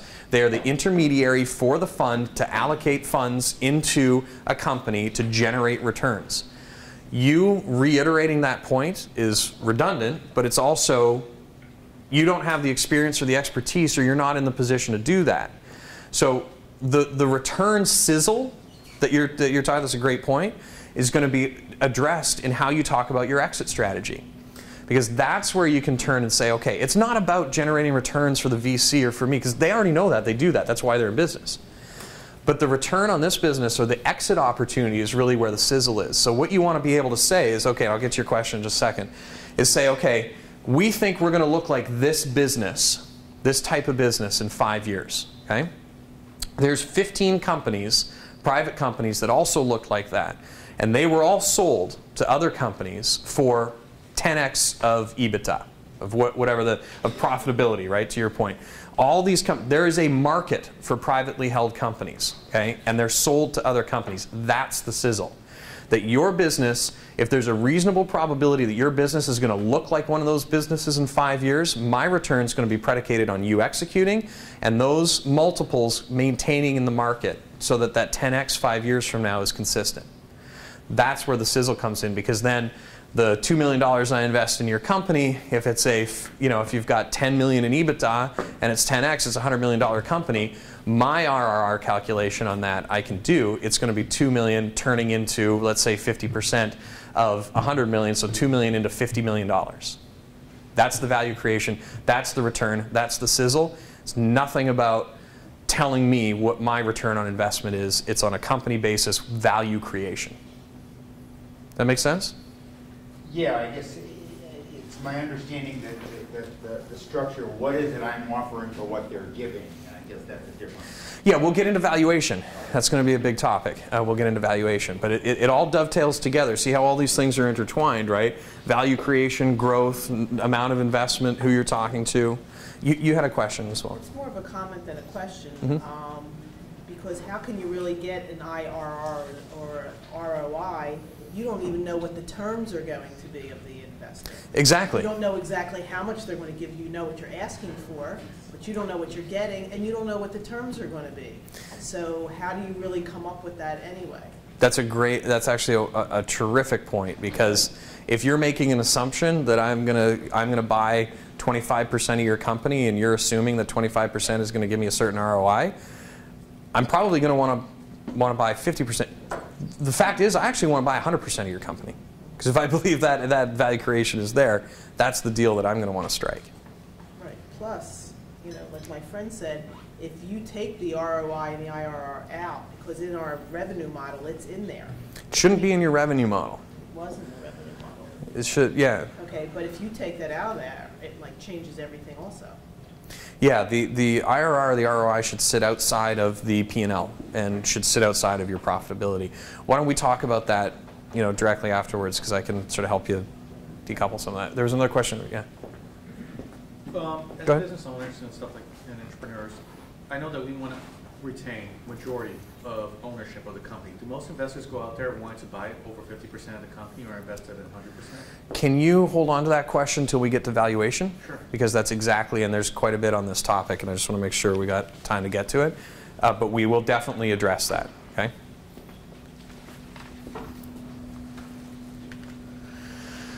So here's some advice going through the presentation, okay? practice, go through it beforehand, do what you need to do to go in and be confident and have the dialogue stone cold, right? You don't want to be stuck, you don't want to fumble, you don't want to have certain questions you haven't thought about, those types of things.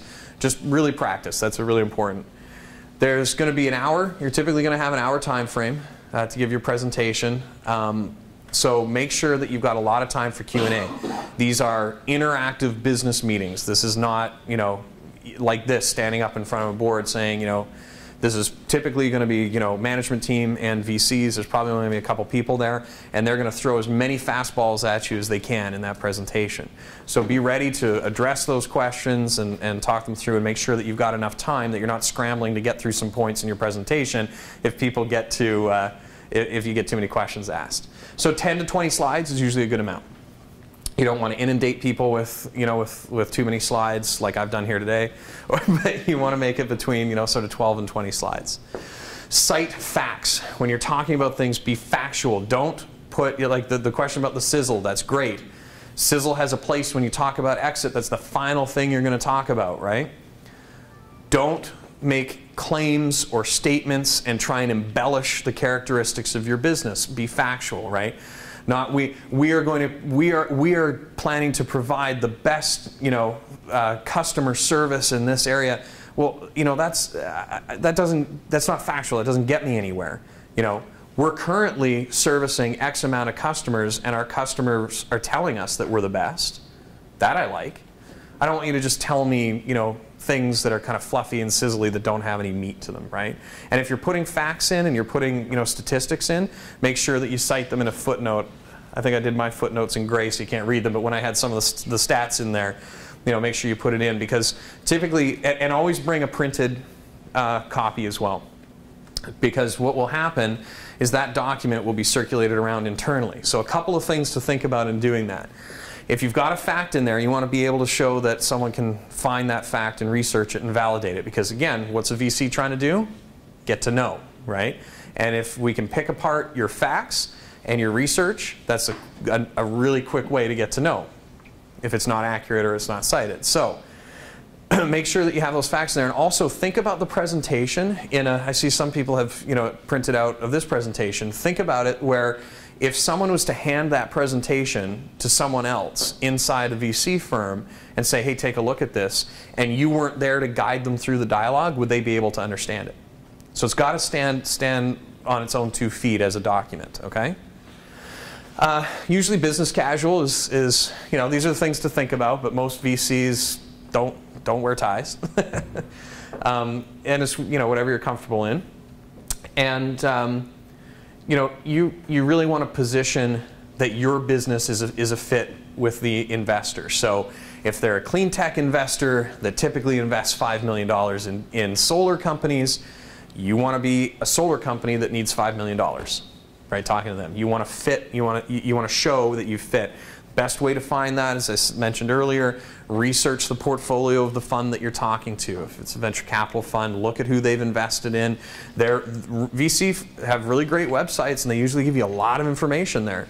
The worst thing you can do is go into a meeting and not have looked at the website, because there's a lot of good information there. I think, did you have a question? Yeah, sorry, I thought, yeah. Just 1 second, sir, if you don't mind. Can you elaborate on the business casual attire? Because some people would tend to include jeans in that. Yeah, a lot of VCs will wear jeans. I actually typically wear jeans in the office that we're in. Yeah, sometimes with a jacket. Look, it's one of those things where it's always easier to take a tie off than put one on, right? So if you're comfortable with that, then you can always kind of dress down. If you're worried about whether jeans are appropriate, and you're worried about it, don't wear jeans. But if you think it's okay and you're comfortable in it, and you think that that's the general attire for them, what I'm saying is that just think about these things, and my recommendation is be business casual. Yes, you had a question? How important is it? I'm pretty good on one-to-one. I'm not really good in front of a crowd. So, You've been good today. How practical is it to have somebody else give your presentation other than? That's a great question. So let me just address that quickly, because that goes back into my previous role before being on the investor side as the banker, the investment banker.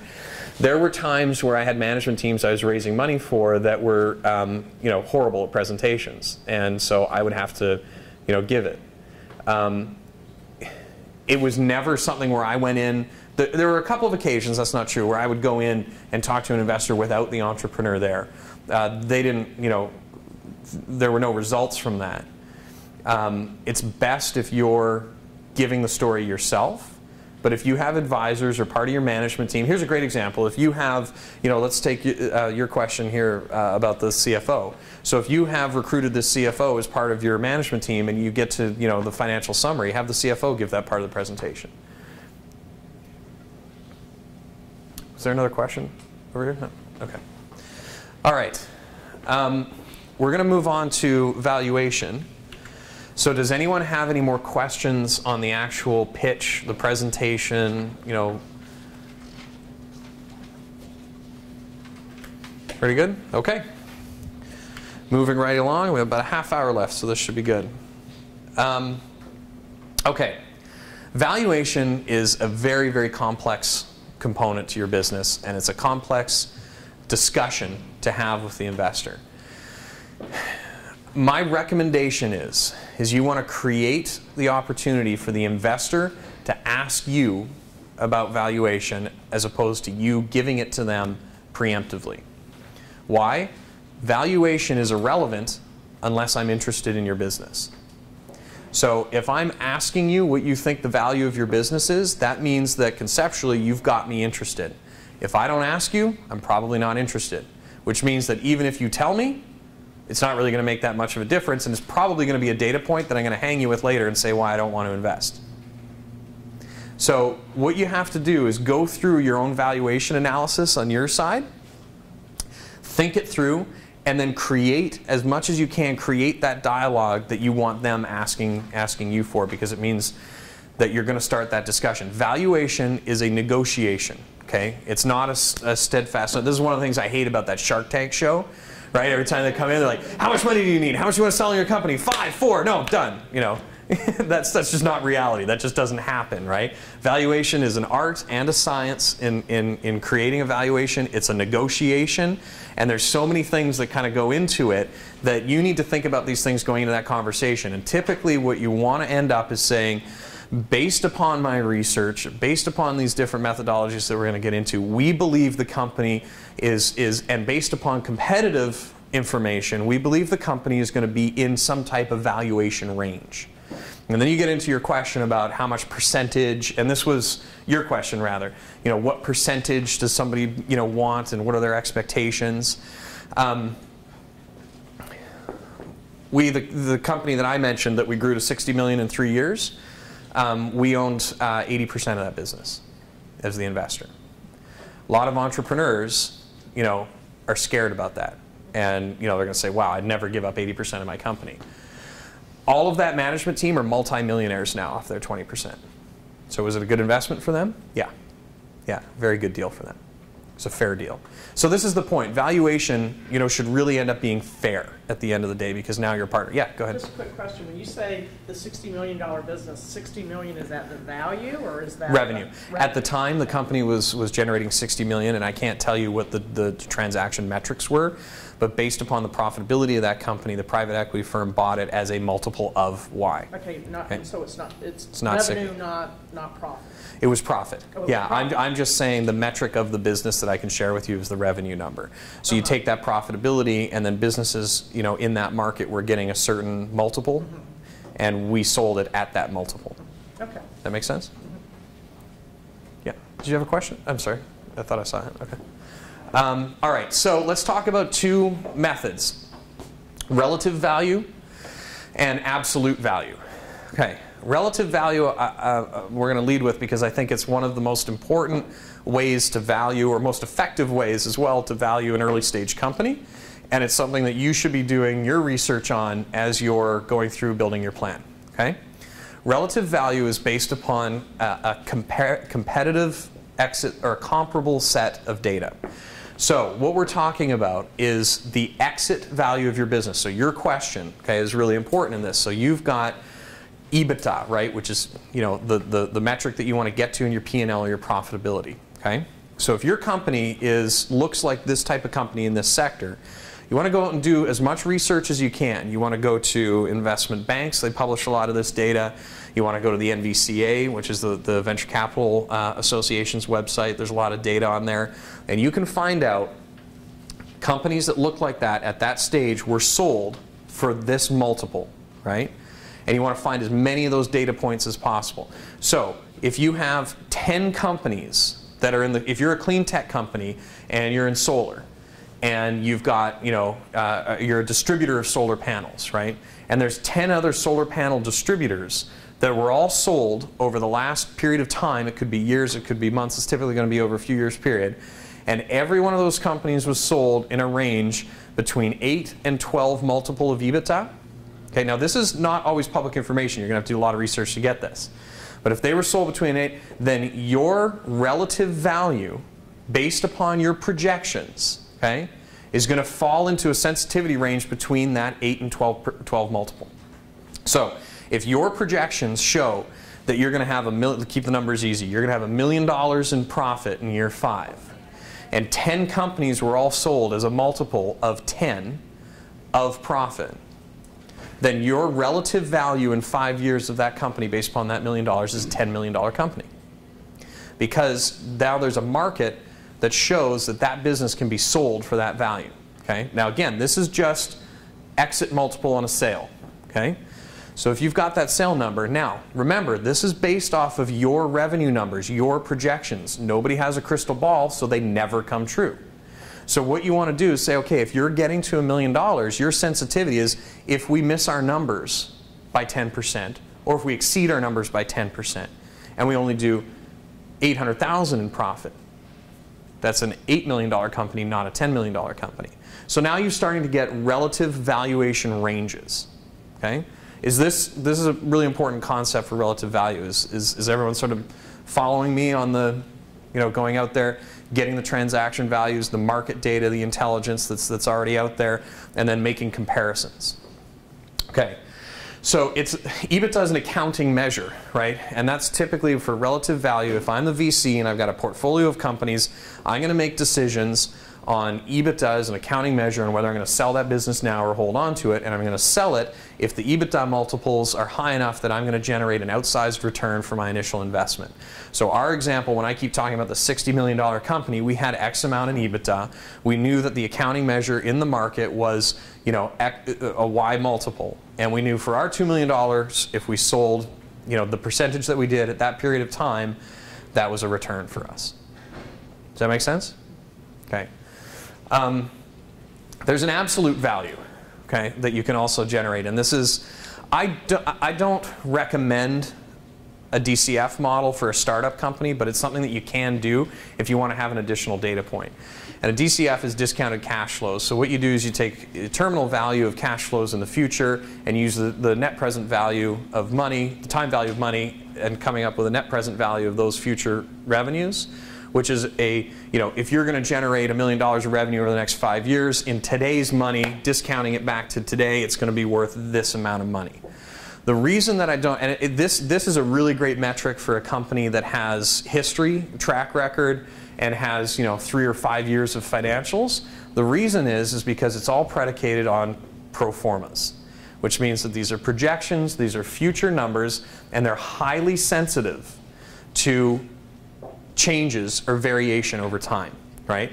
If you can show 5 years of EBITDA history that's all within this range, then there's a reasonable probability for the next 5 years it's going to do the same thing, then yeah, I can come up with a discounted cash flow. The reason I'm putting this up here is because you know, there's always a lot of questions on how do you value an early stage company.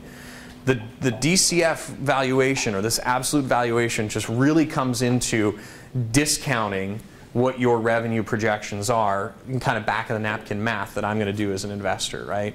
So if your projection's telling me you're going to have $1 million in profit in year 5, I'm just going to slash it in half. Why? Because that's really what happens in reality, right? So that's where I'm going to start to use some of my absolute value of your company as an investor. The issue is, okay, with both of these, that you're assigning a value to a business at a stage where it really has an extremely low valuation. Okay? Remember in the chart, you know, early stage valuation and risk coming together? So high risk, low valuation. These are theoretical. Both of these are theoretical, and you can come up with these, you know, metrics on how you value it. But at the end of the day, it's going to be a negotiation. And this is where, to your point, you know, you want to start to talk about equity splits, right? So does anyone have any questions on relative value or absolute value? Yeah. You mentioned the EBITDA several times. Yeah. I'm not familiar with the term. Can I Google it and learn more? Yeah, absolutely. So EBITDA is an accounting measure. It's earnings before interest, taxes, depreciation, and amortization. Okay, and it's on your P&L. It's a proxy for profit. So the profitability of the company before you pay taxes and interest and depreciation and amortization. Okay? Good question, though. If I'm dropping any of these points or comments and anyone has any questions, just stop me and make sure you understand it. Yeah, go ahead. I have a question. Going back to the elevator pitch.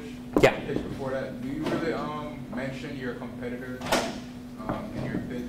You're trying to show like your advantage over them? I wouldn't in your elevator pitch typically. You definitely want to talk about your competitors in the presentation that you make to investors. So remember, that presentation that we were going through is going to be 12 to 20 slides, and it's going to be an hour-long presentation that you're going to talk to an investor. You absolutely want to address competition in there. Did you say don't address them in the business plan? Or? Oh, do, yeah, absolutely. Your business plan should have everything in it. I mean, yeah, the PowerPoint presentation sits on top of all those other deliverables that I was talking about, the financial model and the business plan, okay? Okay, so relative value. This is the most common way to value a company for entrepreneurs.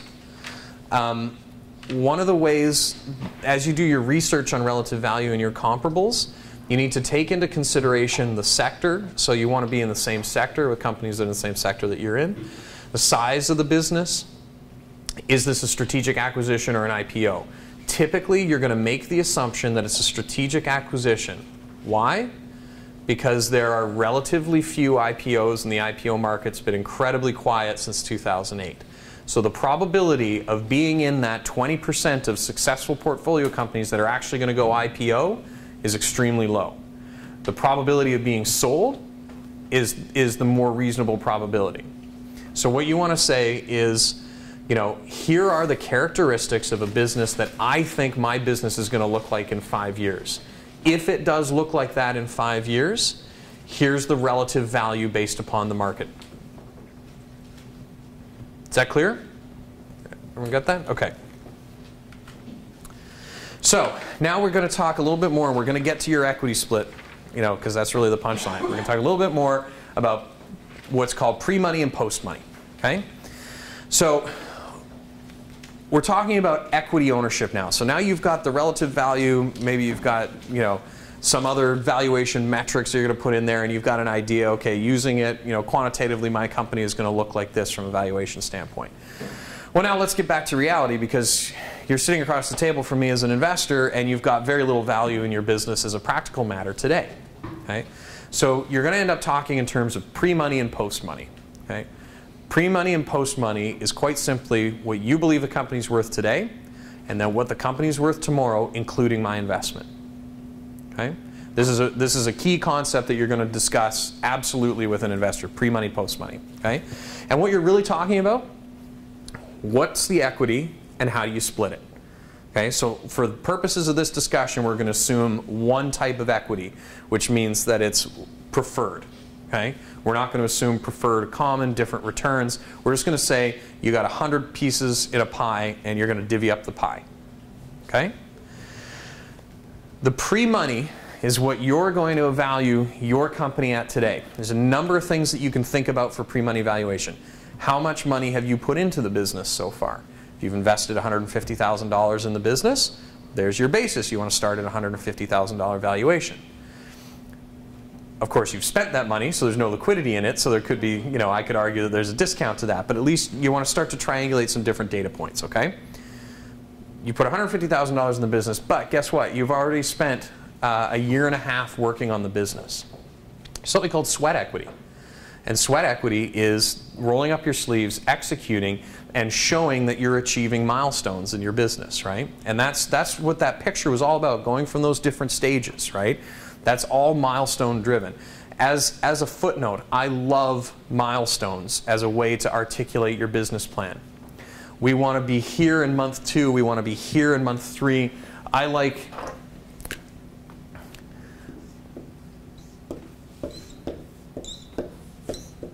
Okay? Milestone A, B, C, D. Okay? In order to get from milestone A to B, there's going to be X amount of investments, which is going to give me a P&L impact. Okay? That P&L impact is going to be probably losses at that point, but it's going to create some type of value in the business. If I go from milestone A to milestone B, then I've got a reasonable probability that I can go to milestone C. Then I've got another probability that I can go. What won't happen, okay, is if you miss milestone A and you continue to go along time like this, what you won't be able to do at some point in the future is make that jump back up to here. Okay?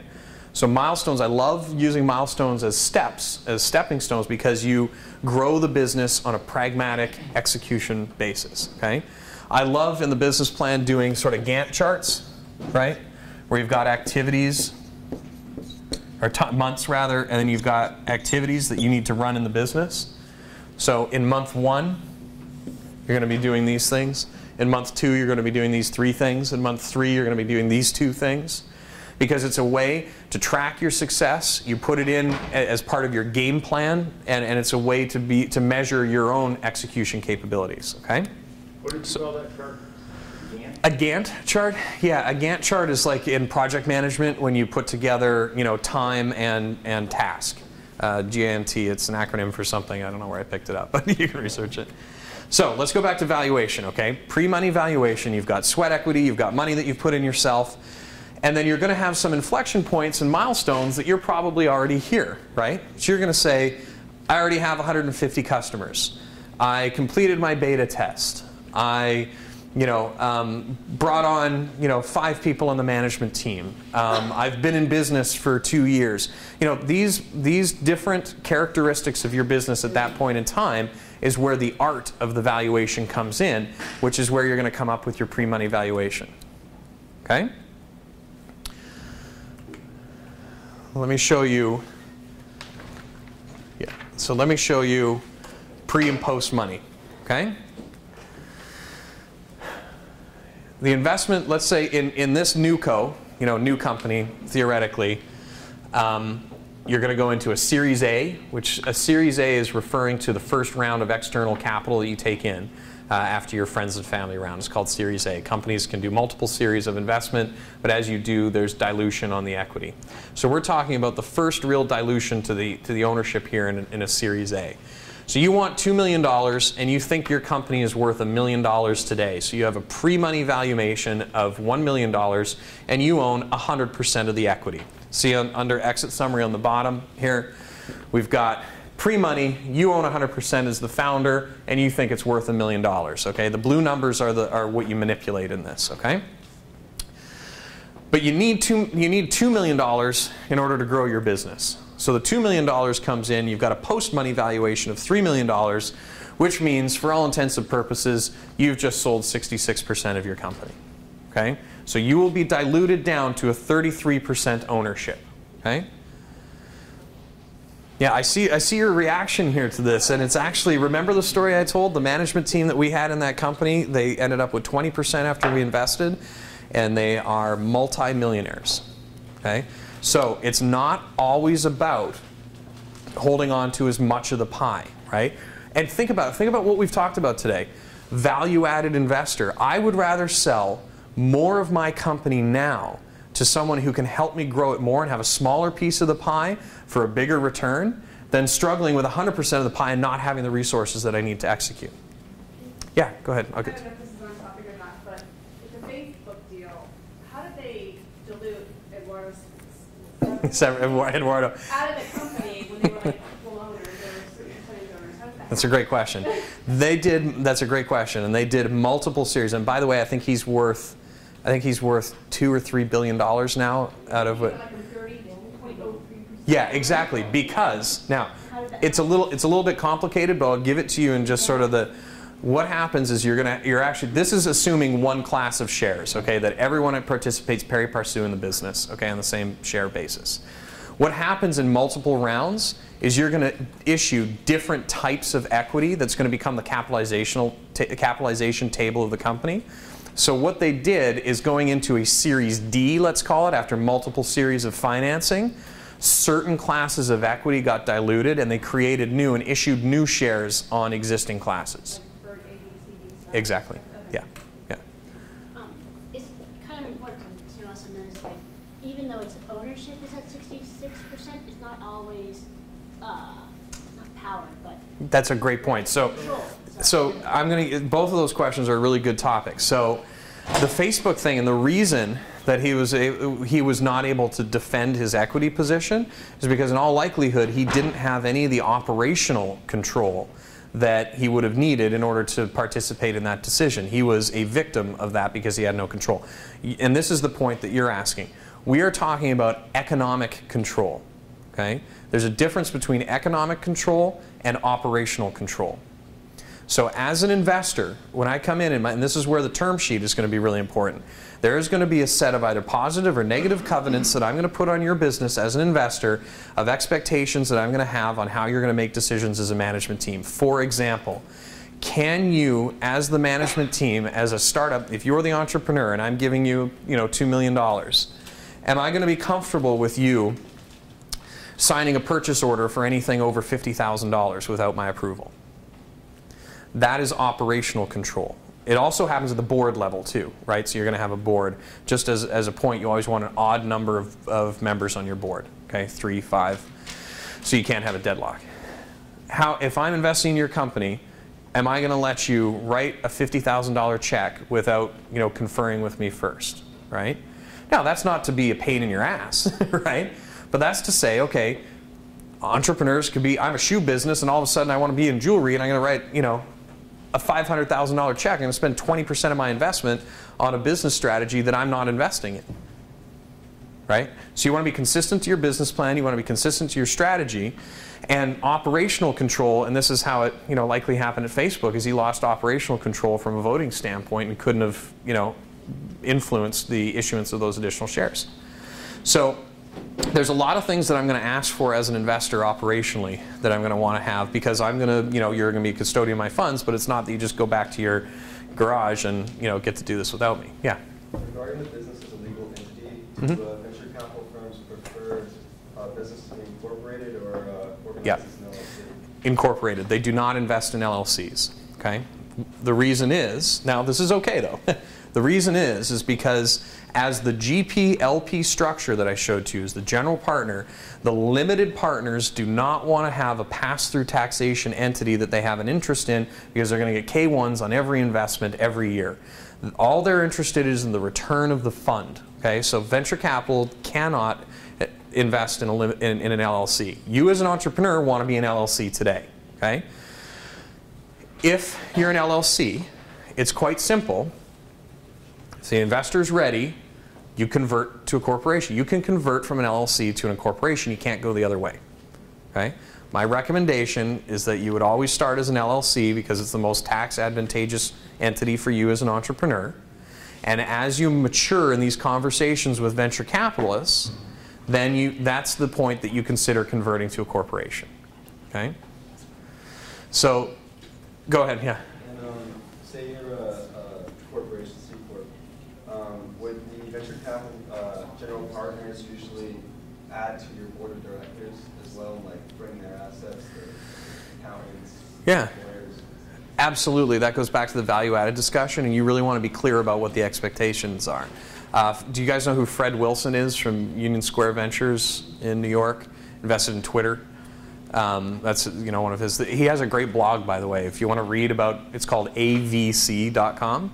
He's got a great blog, talks about a lot of this stuff. He's got a whole series called MBA Mondays that he talks about valuation and P&L and all this kind of good stuff. Fred Wilson. Yeah, he's kind of a rock star in, in New York venture capital. I mean, he's, a big guy. So he is an incredibly active board member, and he is notorious for going into a company and bringing in an entire bench of people that he's got within his network that help build the company. And that's what great venture capitalists do, is they've got that kind of, dialed in and that kind of network. So let's go back to, we got about 10 minutes here, so let's just finish up. I think I'm on my last slide, actually. This exit summary. Now remember, I'm putting in here this return for the purposes of this presentation, not because it should be in yours. Okay? But what I'm trying to show you is on the exit summary, what happens to that 33 and that 66%, assuming that you've got a relative value of 25 million in the marketplace. So that means that all those business characteristics lead to a potential $25 million sale. That's going to be distributed 66-33, assuming that it's pure equity, there's no debt, all those sort of niceties. So at a $25 million sale, the investor is going to take $2 million and turn it into $16 million. Now, this is a 12.5x return. Venture capitalists talk about multiple of investment. Okay? There is no time value of money here. This is not an IRR. Okay? They talk about dollars deployed versus dollars come back as a multiple. Typically, a venture capital firm is going to look for a minimum 10x. Okay? This is one of those things that is a VC metric that they like to manage to. So for every $1 million that they put to work in a company, they want 10 million coming back, typically in a 5-year time frame. Okay? So this is a pretty down the fairway kind of. You think it's reasonable? Oh, yeah. Yeah. Because it doesn't take into account the fact that it's over 5 years. Okay? So this is just simply a multiple of dollars put out. Okay? Yes? Going on your sample, the VC will come in, you put in 2 million, he'll work out with 16. Mm-hmm. You pretty much will leave your company and then you'll have full control? No. This is assuming that 100% of the company is sold, which means that both of you have sold your equity and you no longer own the business. So every VC wants to sell eventually because they want to exit. Correct. Yeah. And I guess that they could give you the option of buying into the company as well, like buying them out as well. Yeah. Okay, well, I can talk to you about that offline. It's a little more complicated. That's a put option is what you're talking about. But think about it in these terms. As from the entrepreneurial standpoint, yes, the VC wants to sell and they want to be out. Okay?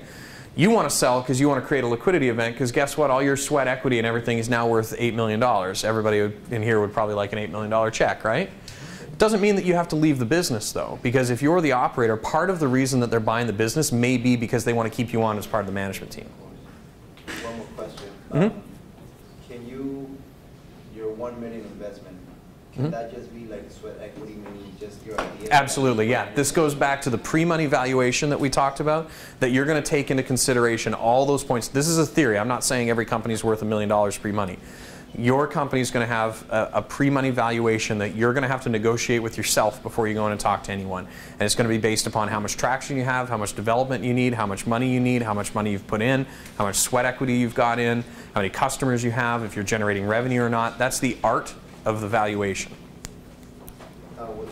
Last question. With the 33%, is it, how realistic is it? I mean, you pretty much lose control of the company, and that's fine. You're saying, because you're going to get more money, but eventually, well, they'll just put you aside and be like, hey, let us run this show. You have percentage, just go home and wait for your check, or That's a good question. Now, typically, what you're typically going to find is VCs want to be on a first round investment, probably within that 30 to 50% ownership range. Okay?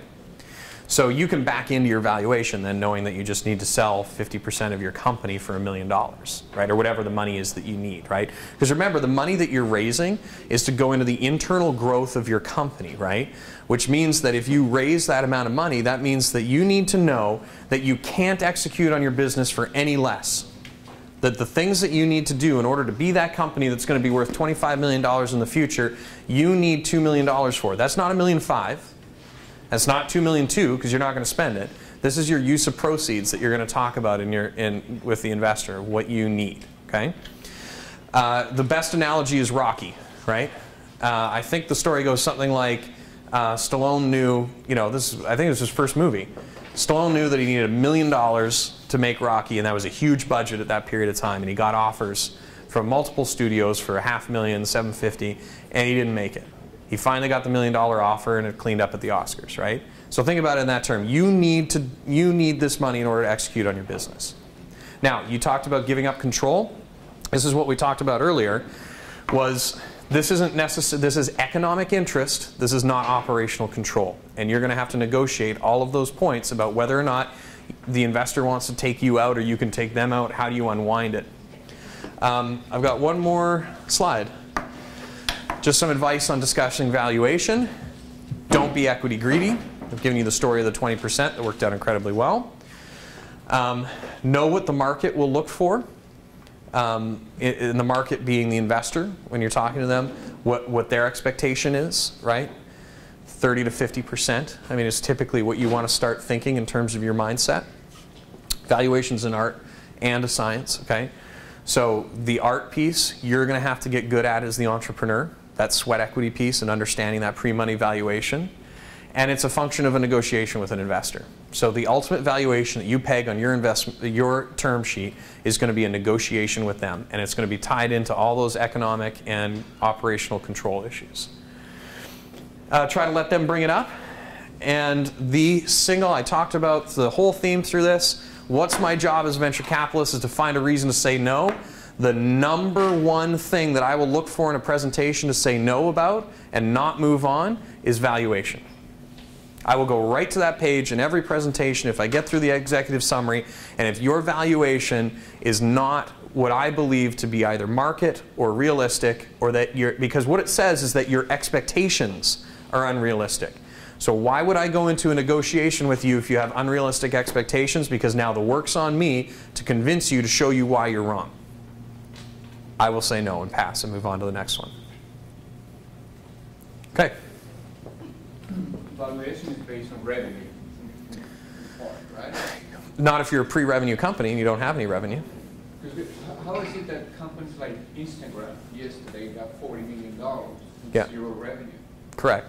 That's a great question. So the reason they got that kind of valuation is because of all the other art pieces that we're talking about. Strong management team, track record of doing it before, built a technology that's robust, intellectual property, customers, or potential customers. All of these different components and these metrics. Think about it, from the milestone standpoint. They've probably hit a whole bunch of really great milestones, and for anyone else to come into that market, and don't forget that the market is part of the valuation discussion. If I'm an investor and I say, that your market opportunity is going to be tremendous for this, and you're a pre-revenue company, then I'm willing to write a bigger check and give you, a higher valuation. There's, what's his name, the Russian guy that invested in Facebook and Twitter and all the Sky Technologies, is that the name of their firm? His investment, he's the one who's been setting all of these really high valuations for private companies, for Facebook, for LinkedIn, for Twitter, because his strategy is to sit in Russia, he's multi-billionaire, and pay top dollar for pre-revenue or early stage companies at a really high valuation. And he doesn't even get involved, right, from an operational standpoint. Now, why is that working? Because he's picking the right markets, and he's picking the right niches and the right growth companies, and he knows that if he's pegging a really high valuation now, that when it goes to market or it creates liquidity through other investors, that's the basis. It's not going to be a down round. It's going to only go up from there. That make sense? So there's a lot of things that go into that number. Yes, sir. If someone has like a value of like the value of like $1 million, yeah? $1 million, and you're actually trying to find how do you do that? Like, can you give someone $200 million on $1 million valuation? Percent ownership, like how do you? Yeah, I think so. So what your question is really a function of how much money the business needs, right? Is that right? Because if the valuation's $1 million and the business needs 40 million, is that kind of what you're saying with the, yeah, how do you justify that and how do you split up if there's already 100 points for the 1 million, how does 100 points get translated on such a big jump to, you know, to 40 million? It's based upon that relative value, and it's also, you're also going to use, you're going to back into the equity splits just based upon an ownership interest. So remember in the chart, okay? If you change this number to 40 million, right, the founders are going to get diluted from a percentage standpoint. I can't do the math in my head, but you know, significantly. But the exit value could end up being 250 million, not just 25 million. So, like, how do you like show that there's potential to be, I guess,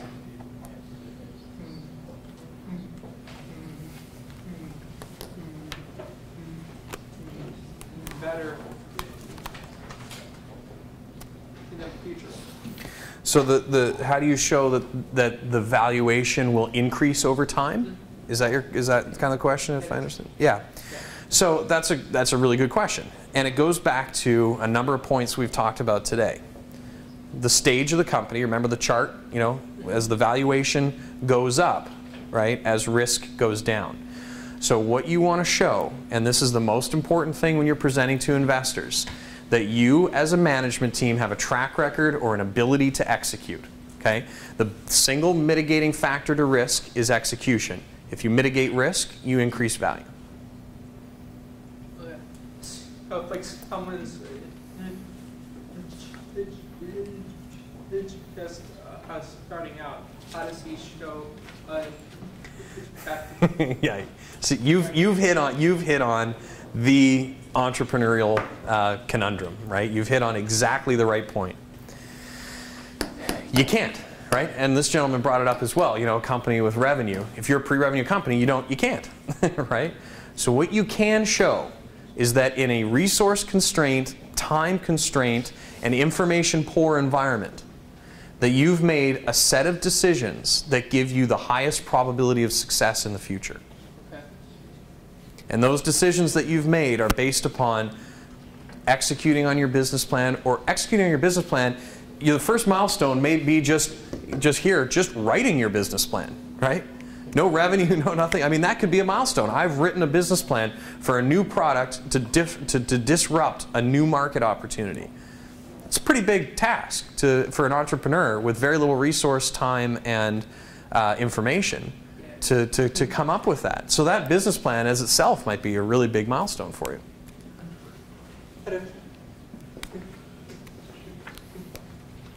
The investor sees that, he's like, well, that's not a very impressive achievement. No, that's not necessarily true. I understand your point that are they going to be underwhelmed with what you've done so far, right? Remember, this is their job, is to find these diamonds in the rough, the 1 in 300. Okay? So what you have to understand is that you need to look like and behave like a company that has a probability of doing something significant in the future. Okay? Don't discount the things that you've done, and don't. So don't. There's two ends of it, right? Don't discount the things that you've done as an entrepreneur to build your business. Make sure that you're making decisions like we were talking about, the build versus buy, right? You need to debate those strategic decisions about your business now. The more you can do that with yourself, make those decisions and articulate them, the more you're going to show that you've made progress, right? The other side of this equation is don't overestimate your revenues and the opportunity in the future. Remember, you know, what was the value of the company with the ice cream glove? 34 million trillion, dollars, right? You know, That's really true. I mean, people come in with these insane numbers, you know, and talking about it. But don't ever discount the things that you've done now. Articulate them in a way that shows that it reduces, that it increases the probability that you're going to be successful. I think I saw, yeah, go ahead. Me? Oh, and I think the gentleman in the back, you had a question as well. Yeah, go ahead. Sorry, I'll get to you in a second. Everything that you've said so far, none of it really applies to nonprofit organizations. Correct. Do they benefit from venture capitalists? And what can you do as far as organizing a nonprofit organization? That's a great question. Nonprofits are not a fit for venture capital. Nonprofits have their own fundraising process, target investors or donors. That there's probably analogies to approaching some of the ways that you would approach a VC that could translate to getting a grant or getting a bunch of donators to come and give money to it. But unfortunately, that's not. I can't really speak to it in any kind of expertise. There are people I'm sure that you're not going where you're not treading new ground. It's been done repeatedly quite well. It's just not venture capital can't invest in non-for-profit because. Who would you resort for that? There's probably, I don't know, I'd have to do some research, but I think there's probably, firms out there that specialize in, working with not-for-profits. I would start with researching the tax codes. I started a nonprofit, and yep. We've got everything tied in as far as the cities and grants and things like that, but we still need a little bit more. If anyone wants, I'm sorry, if anyone wants cards too, I'll leave them out here. Thanks very much for coming. I know we're running over. I was a little late too, so. And you hit the catch-22 of the chicken or the egg type thing, because they want to see the track record. I mean, we have a great board of directors, everything that all the elements that you said we've established.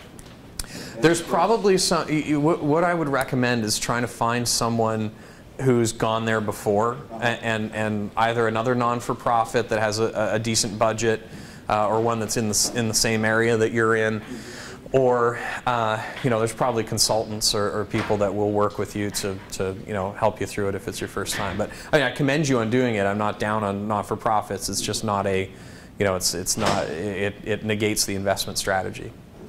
Yeah. I'm sorry. Actually, this gentleman went first. I know we started talking about VC and angel investing, although we didn't get into the angel investing too much. The stuff we covered today, you could spend a few minutes. Yeah. So all of this is applicable to angel investing because remember we said that the angels are the least sophisticated out of angels and VCs. So if you meet the criteria to go through a venture capital process, you are also going to cover all the criteria that you're going to need to go through from an angel. I would approach, as an entrepreneur, I would approach the angel in exactly the same way that you approach the venture capitalist. You need your business plan, you need to think about valuation, you need to have your presentation, you need to get into those discussions with them. The difference is remember, the big thing, and why we didn't get into it anymore, because the main difference is they're making a gut decision. They're investing their own. They're investing their own capital, and they're not accountable to the limited partners the same way the venture capitalist is. And we got a couple questions. I'm sorry, this lady was next here.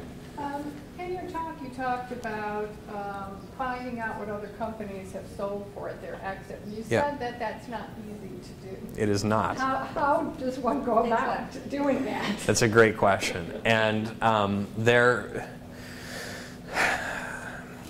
So that was a lot of what I would get hired to do with our investment bank that we started. Okay, no, I don't do that anymore. Yeah, no, it's, but that was a lot of the service that we provide, and there are databases that exist. The issue is that they're extremely expensive and they're designed for bankers and intermediaries to get access to them. My recommendation is to, get in, and this is a symptom of really getting as deeply into your industry as possible. Okay? Whatever your sector is, whatever your industry is, know who the competition is out there, know who the investors are that are out there, and comb and be maniacal about finding news releases and press releases through a lot of the news wires. PE Hub, it's called PE for Private Equity Hub.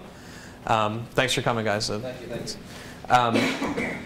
Private Equity Hub puts out a lot of information. They've got a great website. Venture capital is a subsect of private equity, but they do a lot of news releases and things that you can check out. Also look at the investment banks. So find out who, like maybe Jefferies is, or Allen & Co, or one of the big investment banks in that sector. They'll typically put out, as part of their research, market research. And then also look up the public companies that are the potential acquirers, right? So if you think Google might potentially buy you, you can look up Google's K1s, or Ks and Qs rather, their 10K, and you can see in their report, their investor report, public information, what transactions that they did.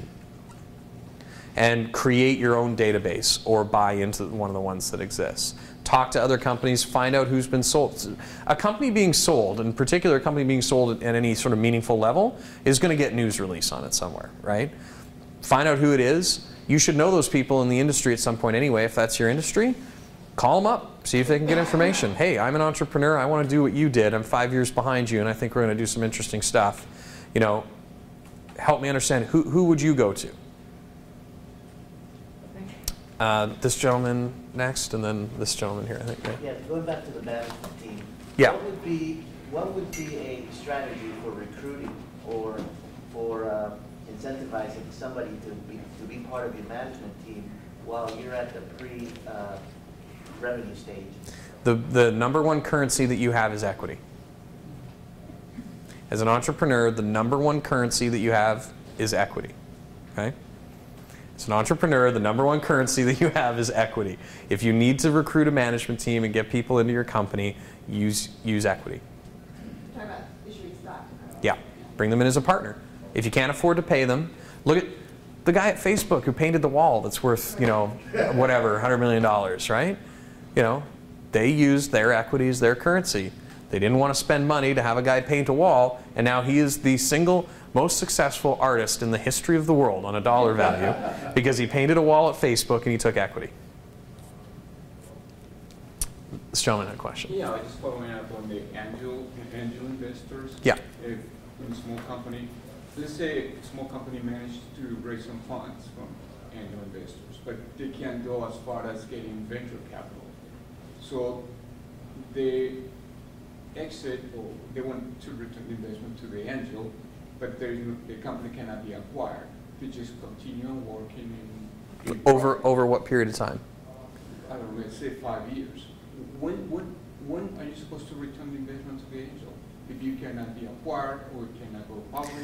Yeah, that's a good point, because what you're talking about is potentially one of those lifestyle businesses. That doesn't mean that they can't be cash flowing nicely. And an angel investor may be quite happy to. I've got another family office we work with, we were out with last night. They have a company that makes floors for the military that's transportable, and it gets shipped out to combat zones. And they take between $2 and $3 million a year in distributions back to the ownership as dividends. But no one's ever going to buy the company. There's no growth strategy for it. They can't scale it, and they're literally just going to run it until the orders stop coming in. And that's their strategy. So their return is $2 million every year paid back to them as dividends from the company. Now, a venture capitalist won't accept that as a way to generate returns. An angel might. There's an example of one who did. So you have to know. I mean, you cannot forecast what's going to happen. You have to know. If your intention is to be acquired by some company, but the market changed or whatever happened, then typically what you're going to find is there'll be ways to unwind it, or a put or a call option between the management team and the investors, where the investor will say, an angel investor will likely say, okay, after a period of time, if there is no exit, I'll give you the opportunity to buy me out. Or I'll have the opportunity to buy you out. Right? And then you define some of those parameters going into the investment, knowing if you get there, that's how you behave. Did you have another question? Was that, I saw your hand. No, I got to you already. Yeah, go ahead. When you were talking about the equity, so if you're offering equity, you're really talking about the share of your share, right? No. Because I wouldn't be able for the employee? Yeah, if you're having people work with you, you can't really offer 10%, and then that's what you get. No, you do. You do. So there's two things, and I know we're running over, so I'm going to try to make this quick for you guys, okay?